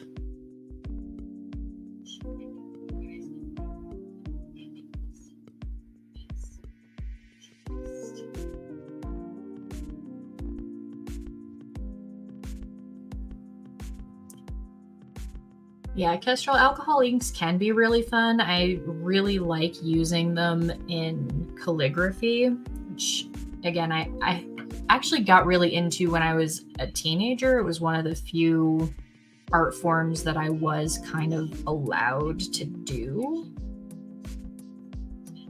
So I haven't done it regularly in a really long time, but I have a variety of like 12 or 15 different colors of alcohol inks that I plan to start using again.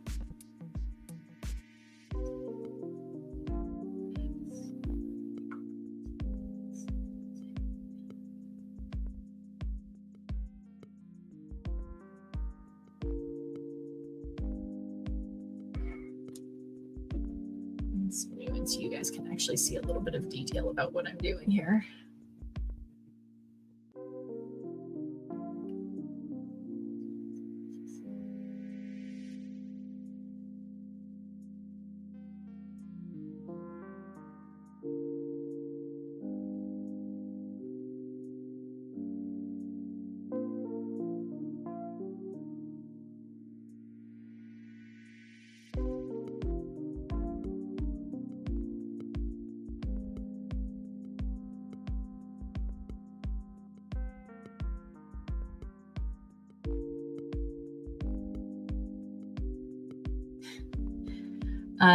No, I have a camcorder, not a DSLR, so I am plugged in via a micro USB and a capture card.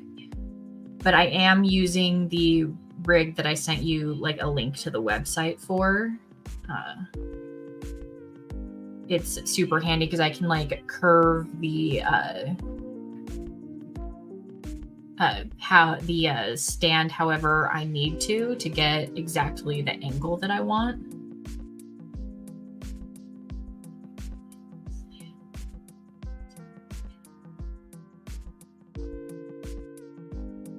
And Trisha says dots are cementing the Stargazer Lily vibes. Yeah, I was really feeling these being alternative takes on lilies.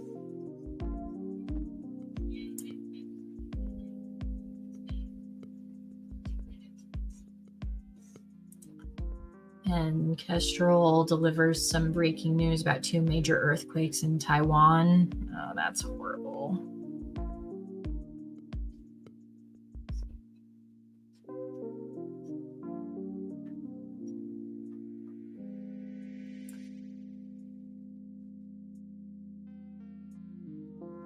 It just says one of these days she'll set up a proper crafting area on a real table, not just a TV tray. Yeah, it's a commitment to space. One of the reasons that I got the stand that I did is because it is something that is space saving. Like, I have it all on one apparatus that I can just kind of set in the corner with everything straight up, and it doesn't take up too much space.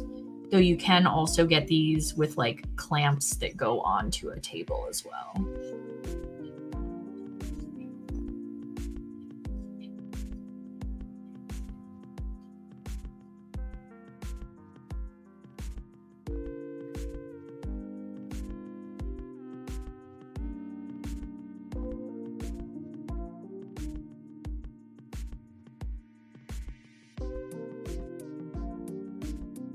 Carol says, wait, what, a proper crafting area? You mean one of those sliding little sofa tables isn't a crafting space? It is for many people. The only reason I have a quote unquote real crafting space is because I primarily work from home. So my desk is a multi-use space.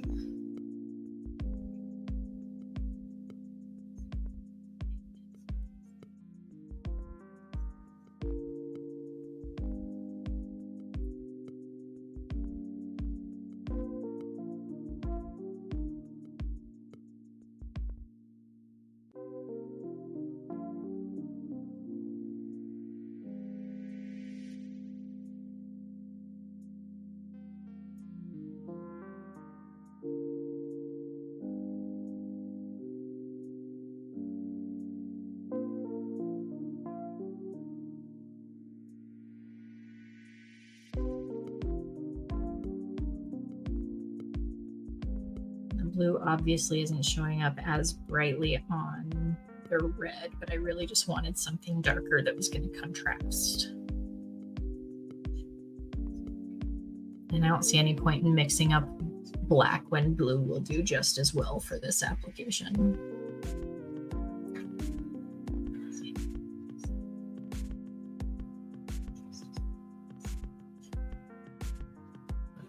Trissa does actually have a table set up, but it's always covered in supplies. Yeah, tables become storage space quickly if you don't stay on top of it.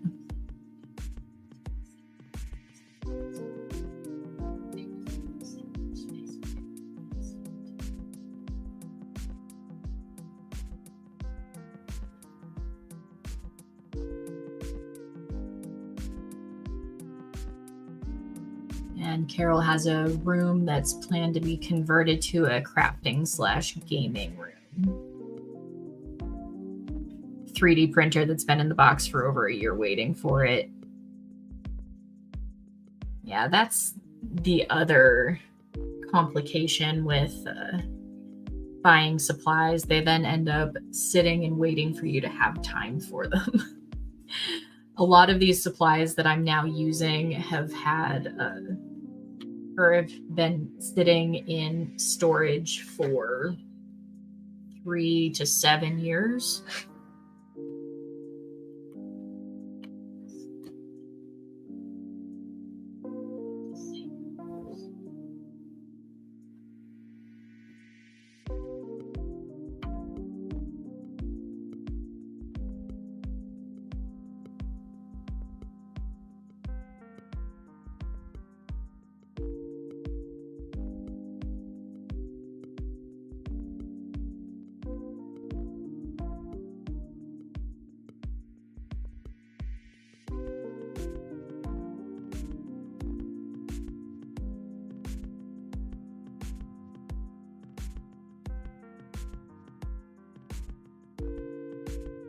.3D printing is another thing that is on my bucket list, but I won't let myself buy anything for it or look too much into it because then I'll want to do it now. And I already have way too much arts and crafts stuff that I'm only just starting to use.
It's funny because we were saying stargazer lilies, especially with the dots, but since the petals aren't really delineated very much with the dots, it's also kind of just giving octopus.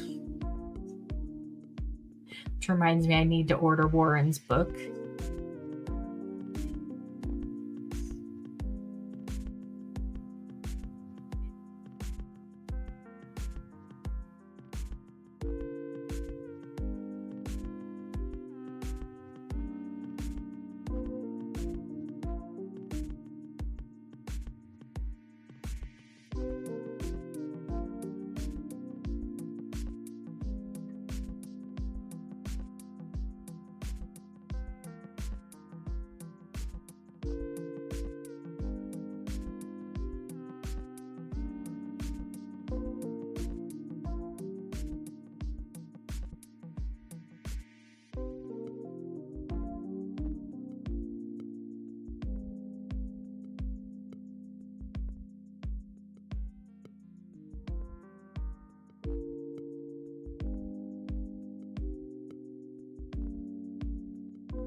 Trisha's been sharing a link to Warren's book that isn't going to buy it because you won't read it. Yeah.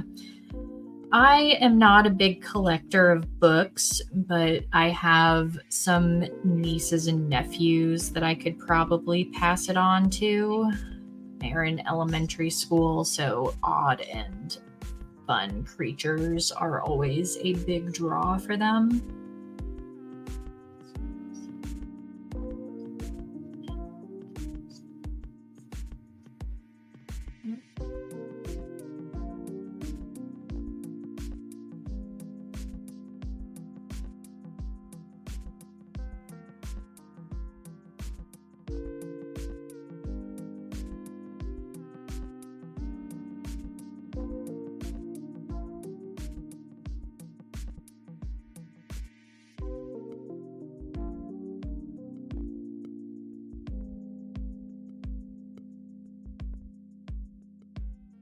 Personally, I find sea creatures to be absolutely terrifying. Like fascinating, but also terrifying. Like the idea of a megalodon or any shark really is just like, no, thank you. Maybe that's just because I grew up somewhere where we have rumors of a giant squid that nobody can find in the Puget Sound.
Astral likes often fun creatures. Yeah, I occasionally enjoy like the intellectual pursuit of like learning about those things, but most of the time I can only do it for so long before I get caught up in the like fantasy that's never going to happen of me like getting eaten by one of them. Trisha asks, what's this about? A mystery squid in Puget Sound. So there's some vague aerial photos and some supposed sightings of a like 60-foot long either squid or octopus swimming in the deep water in the middle of Puget Sound, but it's never been confirmed. We do have a lot of very strange creatures that pop up all of the time, but that one has never been officially cited in any capacity. There's just rumors of it. So I might just zoom you guys back out again a little bit.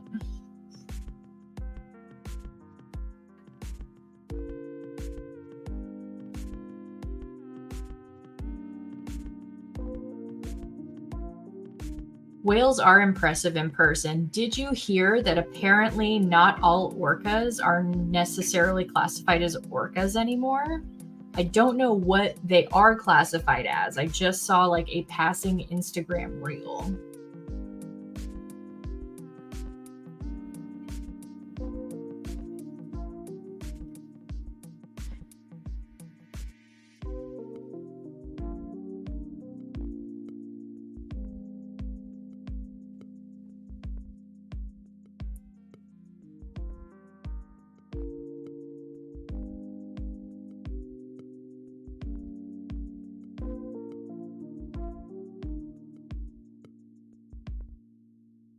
Yeah, since we have a lot of orcas up here, I follow a couple of the marine biologists that are big on them. And apparently, instead of the sub-classification of migratory and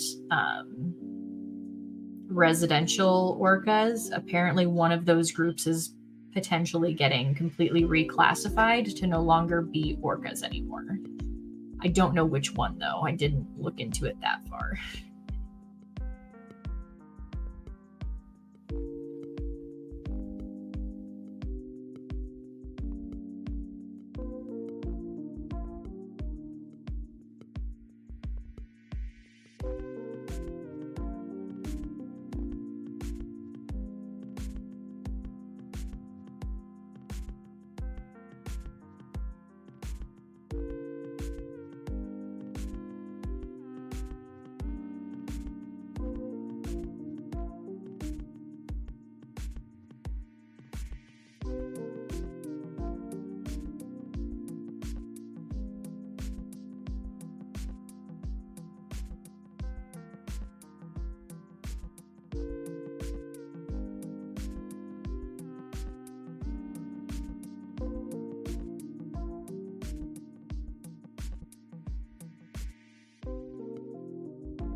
Now I need to figure out what kind of detailing I want to add to the yellow flowers.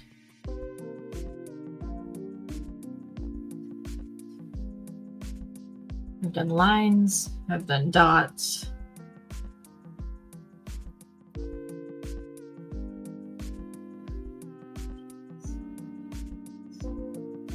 I also need to figure out what color I want to use for it, because if I try and use blue on that, it's just going to turn green, which wouldn't be inaccurate as far as flowers go.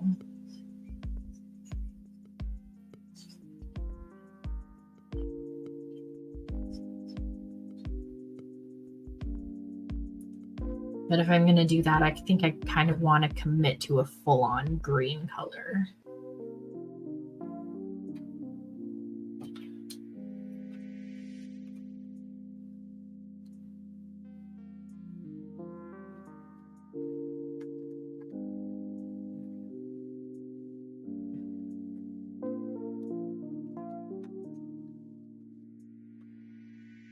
I might just add some green to the yellow that I already have, maybe.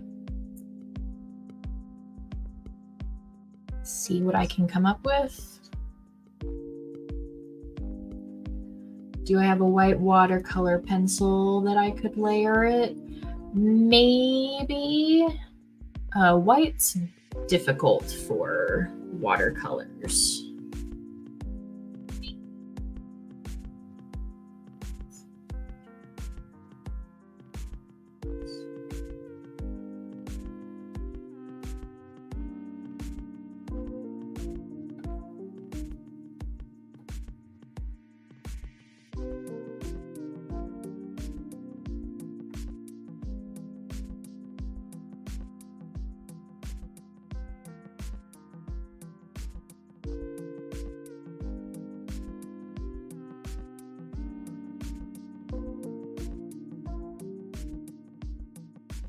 Take some of this overflow out of the cap so it doesn't make an absolute disaster of a mess.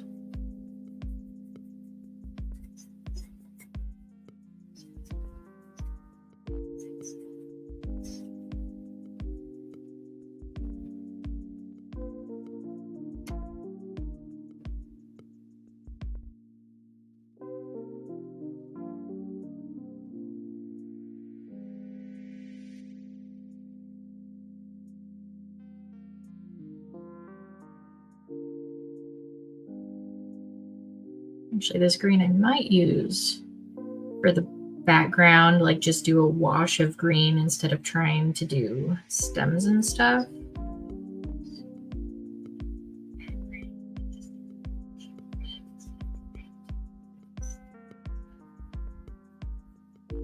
That still does not help me with what I would like to do with the yellow flowers. I'm just going to add some darker lines in there. Maybe I'll go in with, I have several yellow colors as well. Maybe I'll go in with a darker yellow and try and add some dimension.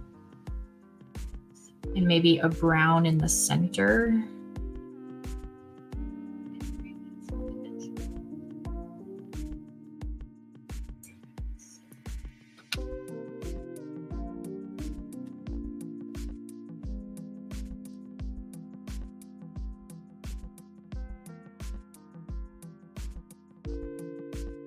Oh, I have an actual white watercolor here too. I've never tried using it.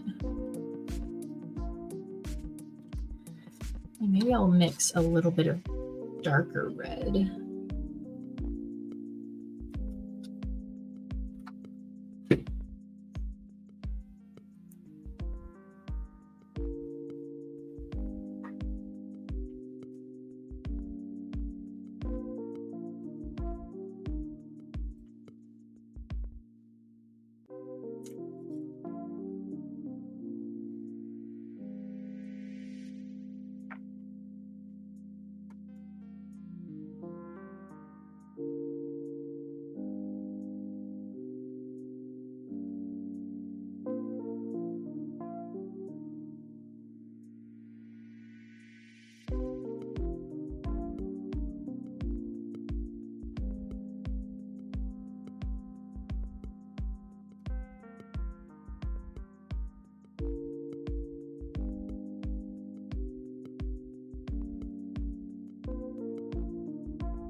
just going to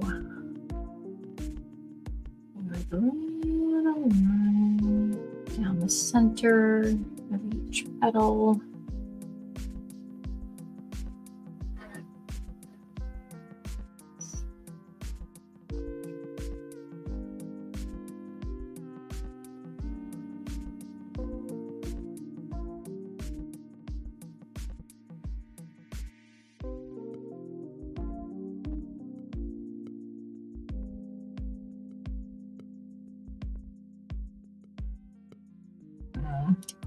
Do not like how that is looking. And it is too late, so I must commit to at least one of them being like this.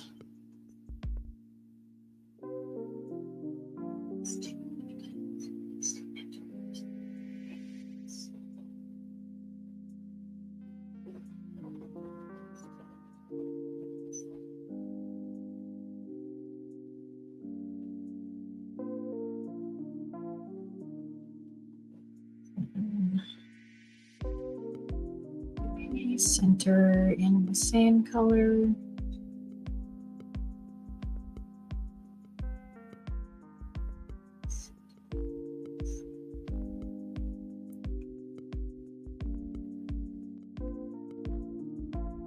Attempting to fill in the spots that don't want to stay put because watercolors don't like to layer all the time.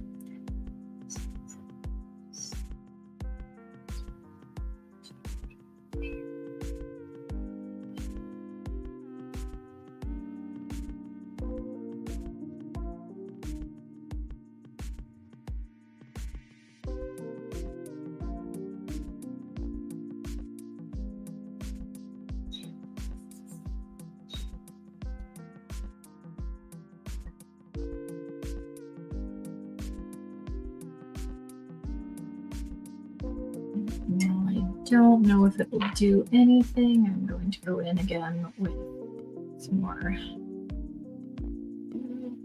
dots just for texture while it's still wet.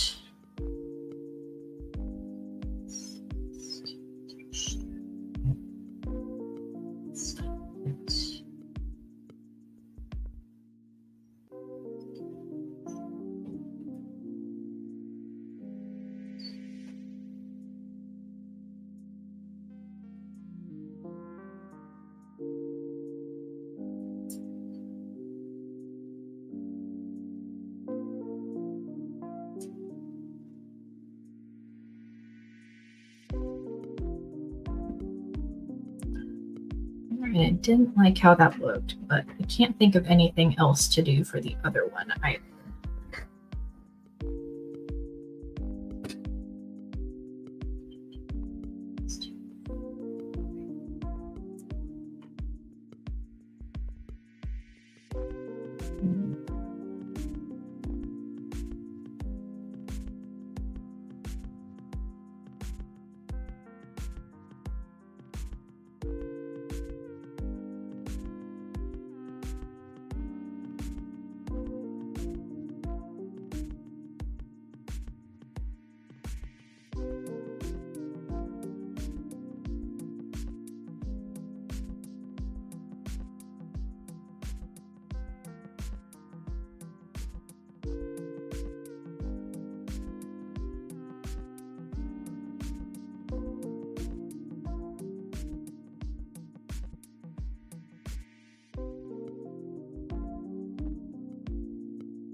right, some of them are still drying.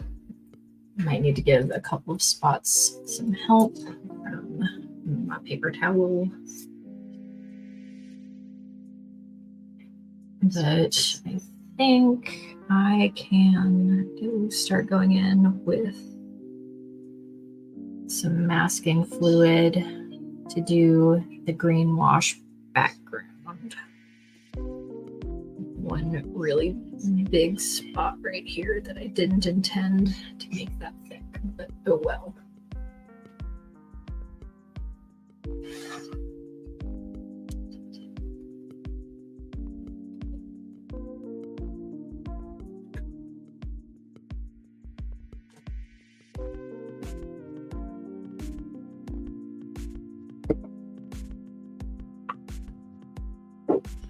And now we shake the masking fluid, which is really just liquid latex.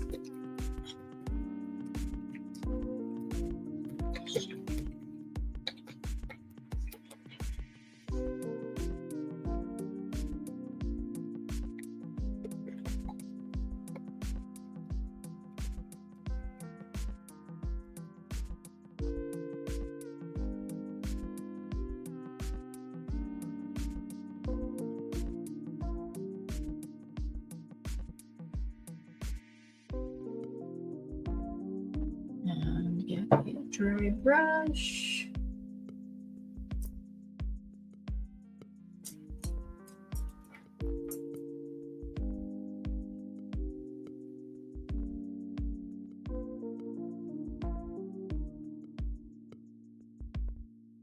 Pop a bunch of the bubbles in the bottle because they're annoying.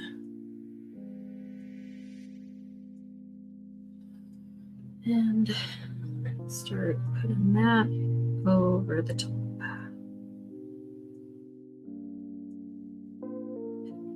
Trying not to smear the paint too much.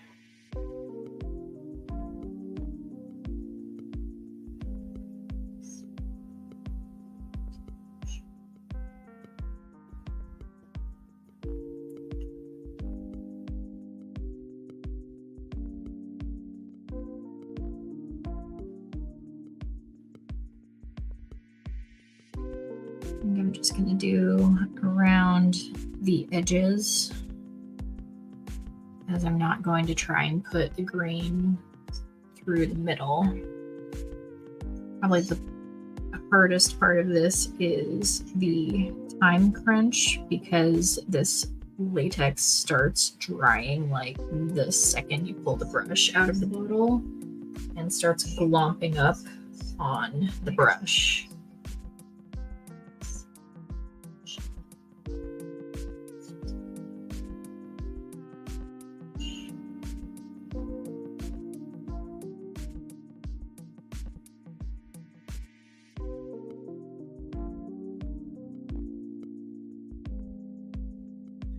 No problem, Carol. Thank you for stopping by. Have a good night. I'm here every Tuesday at 5 p.m. Pacific, and I'm sure I'll see you in other streams around the internet.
No, I said I wasn't going to, but I think I'll just quick thin layer over the center in case.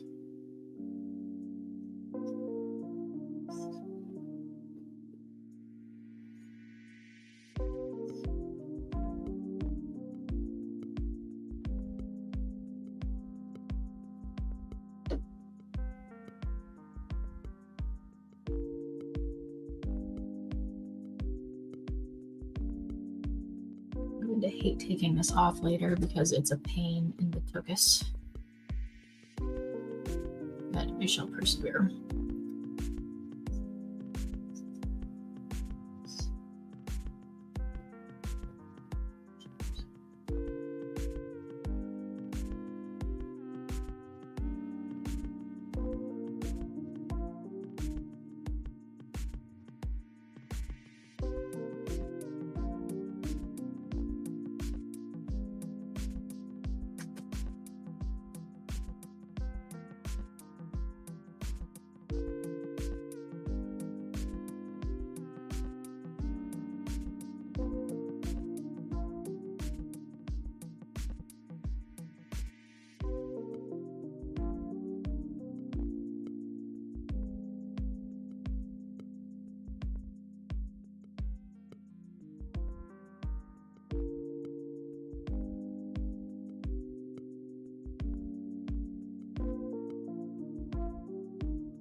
It's a good thing I have 6 million paintbrushes because this one is officially just going to be my liquid latex brush from now on.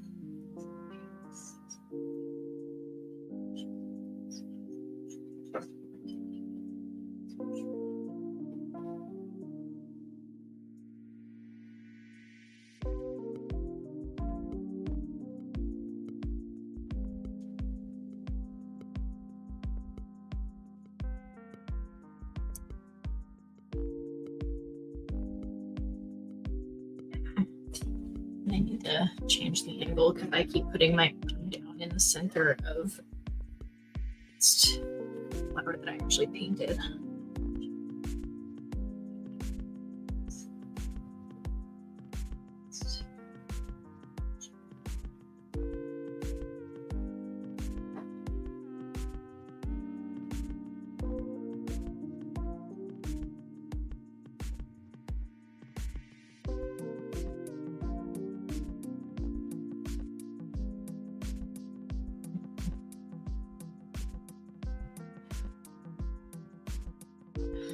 Trisha, I'm sure your watercolor project is probably just as successful as mine, only in different ways.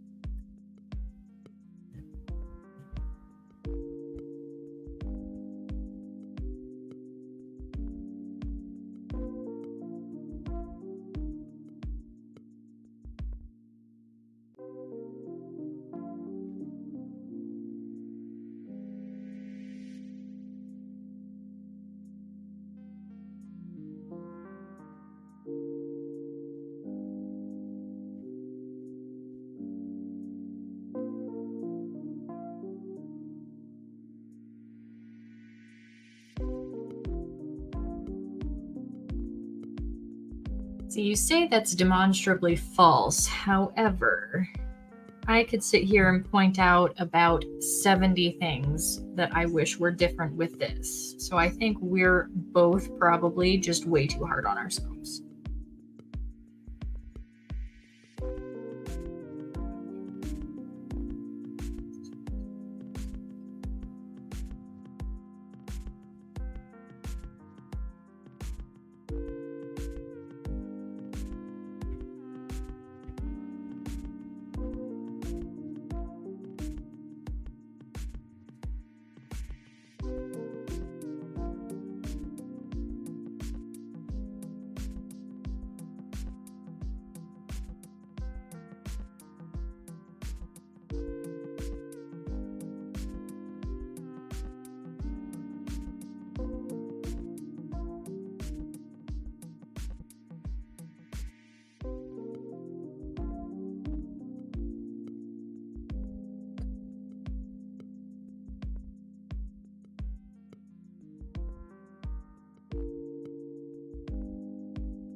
I think I need to get a silicone brush to do this in the future. Because while these fibers are synthetic, this is going to be a pain in the ass to clean this brush.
Now that the spots are dried down and I can't really see that they're blue anymore, I'm also getting like chaotic mutant watermelon from these red flowers.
Now remembering one of the other reasons that I didn't pursue watercolor when I first got this, which is I am already running out of patience for this process, and I'm not even halfway done.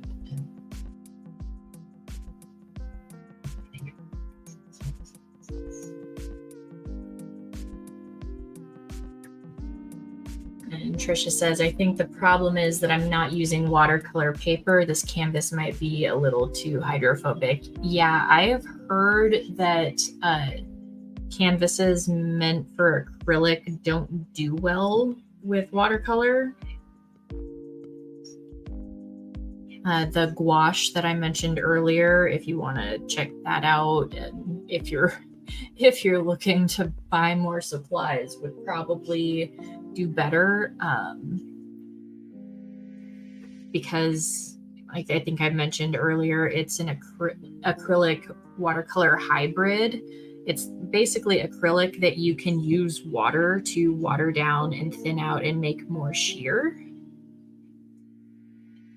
to get a watercolor effect, even though you're essentially using acrylic paint. I don't have any, but I've seen it used. Yes, cheaper to get some cheap watercolor.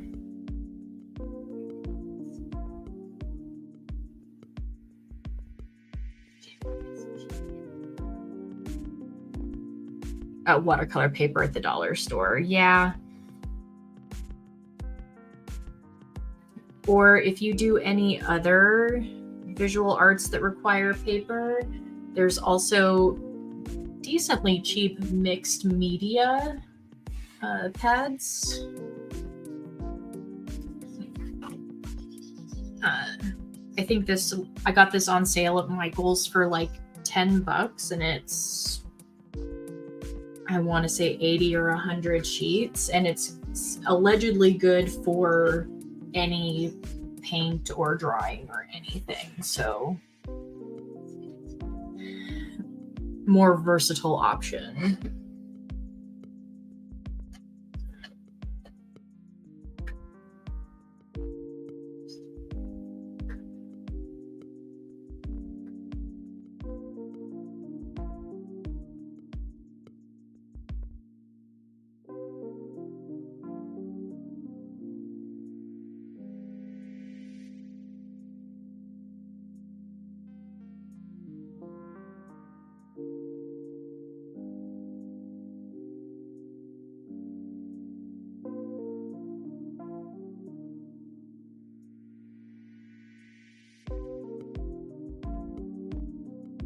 That said, I have not personally tested it with anything yet. That is a brand new pad of paper, but it is advertised as you can use it for pretty much anything.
Every time I use liquid latex, I remember why I hate using liquid latex, to the point that I won't even use like the protective latex stuff when I'm making my very bad attempts at nail art that I do like 3 times a year.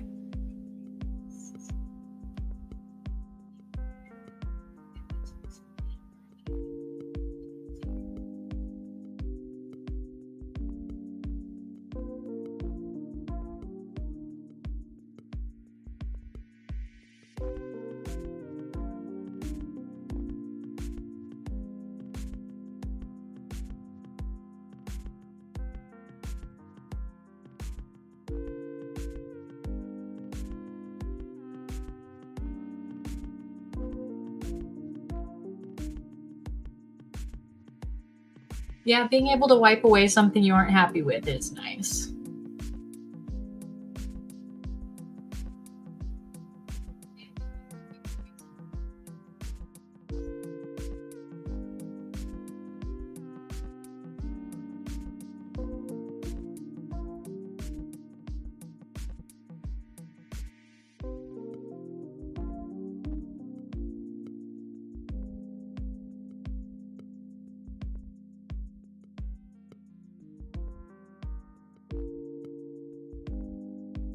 Yeah, I think I tried to use the protective liquid latex stuff for a gradient one time and was like, I would rather just do the cleanup because it takes like 2 minutes to take some acetone to the skin around my cuticles. Whereas it takes me like 20 minutes to apply all of the latex around what I'm doing.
Well, the good part about that taking for ever is that even the most recently painted bits with the most water on them have now dried enough to apply the latex to them.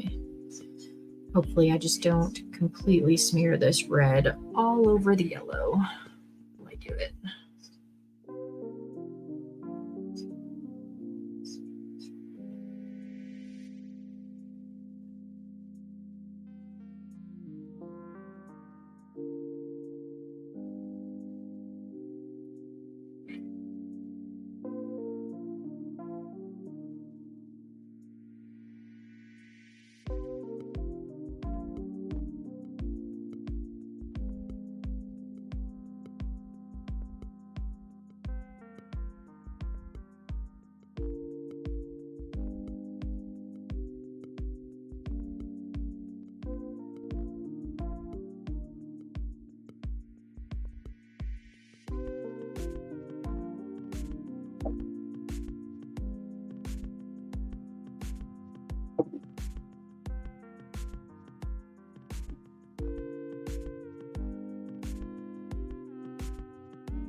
so close to done.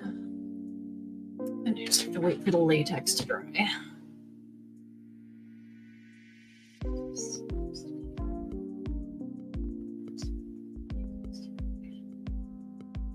Why does it feel like this part took longer than the actual painting did?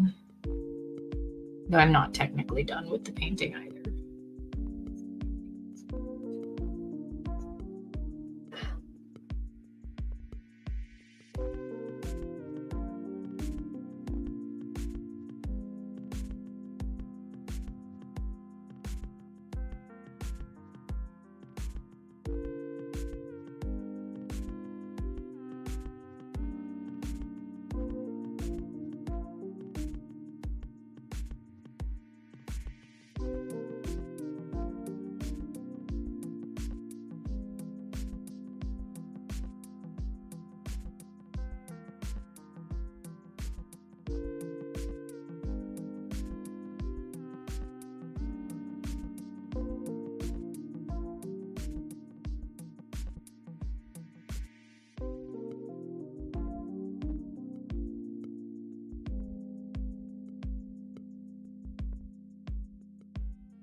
It is very tedious, especially since you have to try and be careful to not get at least too far outside the lines of where you've painted. Otherwise, you're going to have like a white border around all of your flowers or whatever you're trying to mask to do a background wash.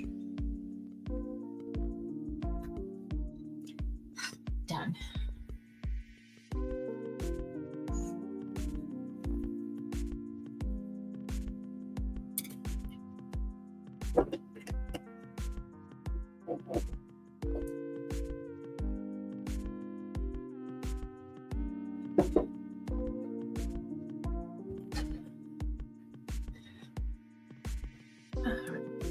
Stretch break since I was hunched over doing that for like 25 minutes straight. And I should probably hydrate since I've taken exactly 0 sips of water since this started.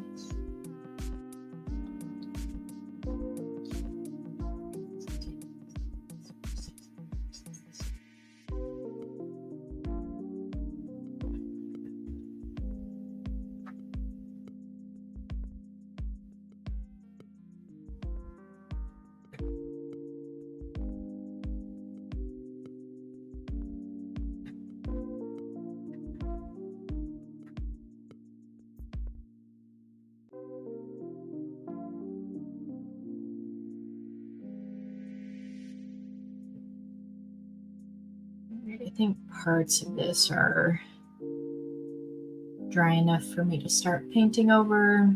I am going to dilute my green a little bit more so that I have more of this exact shade and also so that it's more sheer. Yes, water breaks, very important.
The only upside to doing all of that extremely tedious work is that now this part is very quickly, because I don't have to be particularly careful, because the whole point of that endeavor was protecting what I've already done.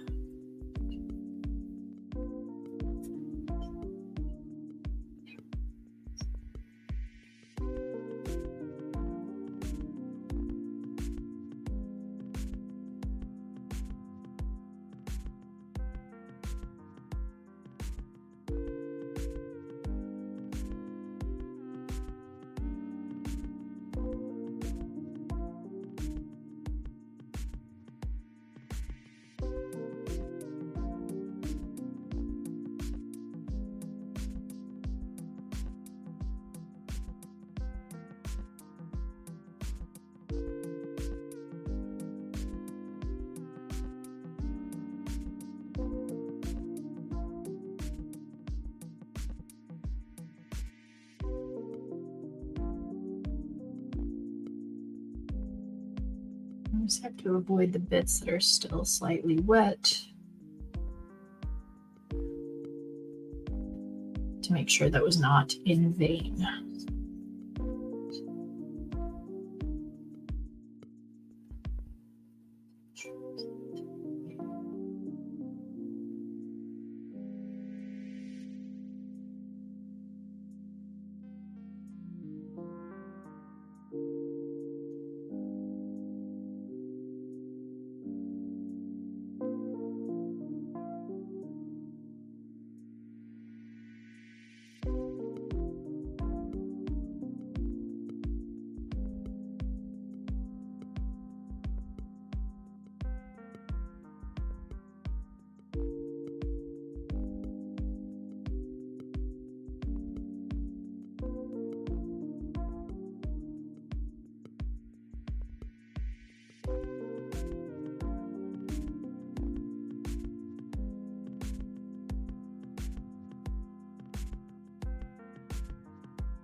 Probably one of the crazier things about realizing I have ADHD is the fact that I have not actually done this many times, and yet I'm over here giving y'all information as if I'm an expert and I've been doing it for years, mostly because I did the ADHD level of research before even buying the paint.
Just giving a lot of the shearer spots a second coat before I go in around the flower that still has wet latex on it, just to even it out a little.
Now, if I were patient enough to actually let this liquid latex all fully dry, like overnight or for at least a few hours, this would be even easier because I could literally just take one of the giant paint brushes and like gently go across all of it.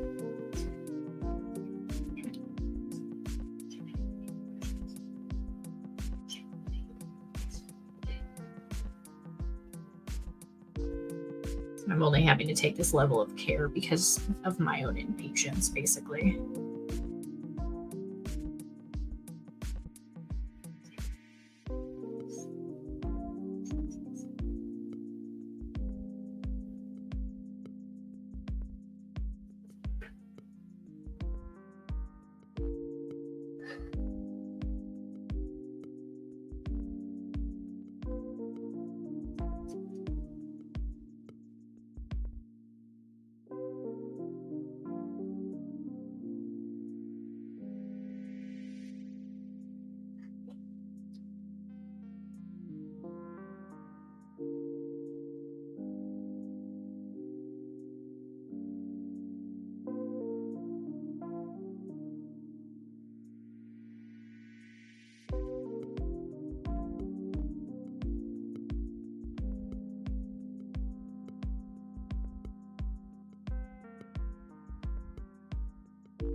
I kind of wish I had still sheared this grain out even more. It's okay, it will always dry lighter than what I'm expecting.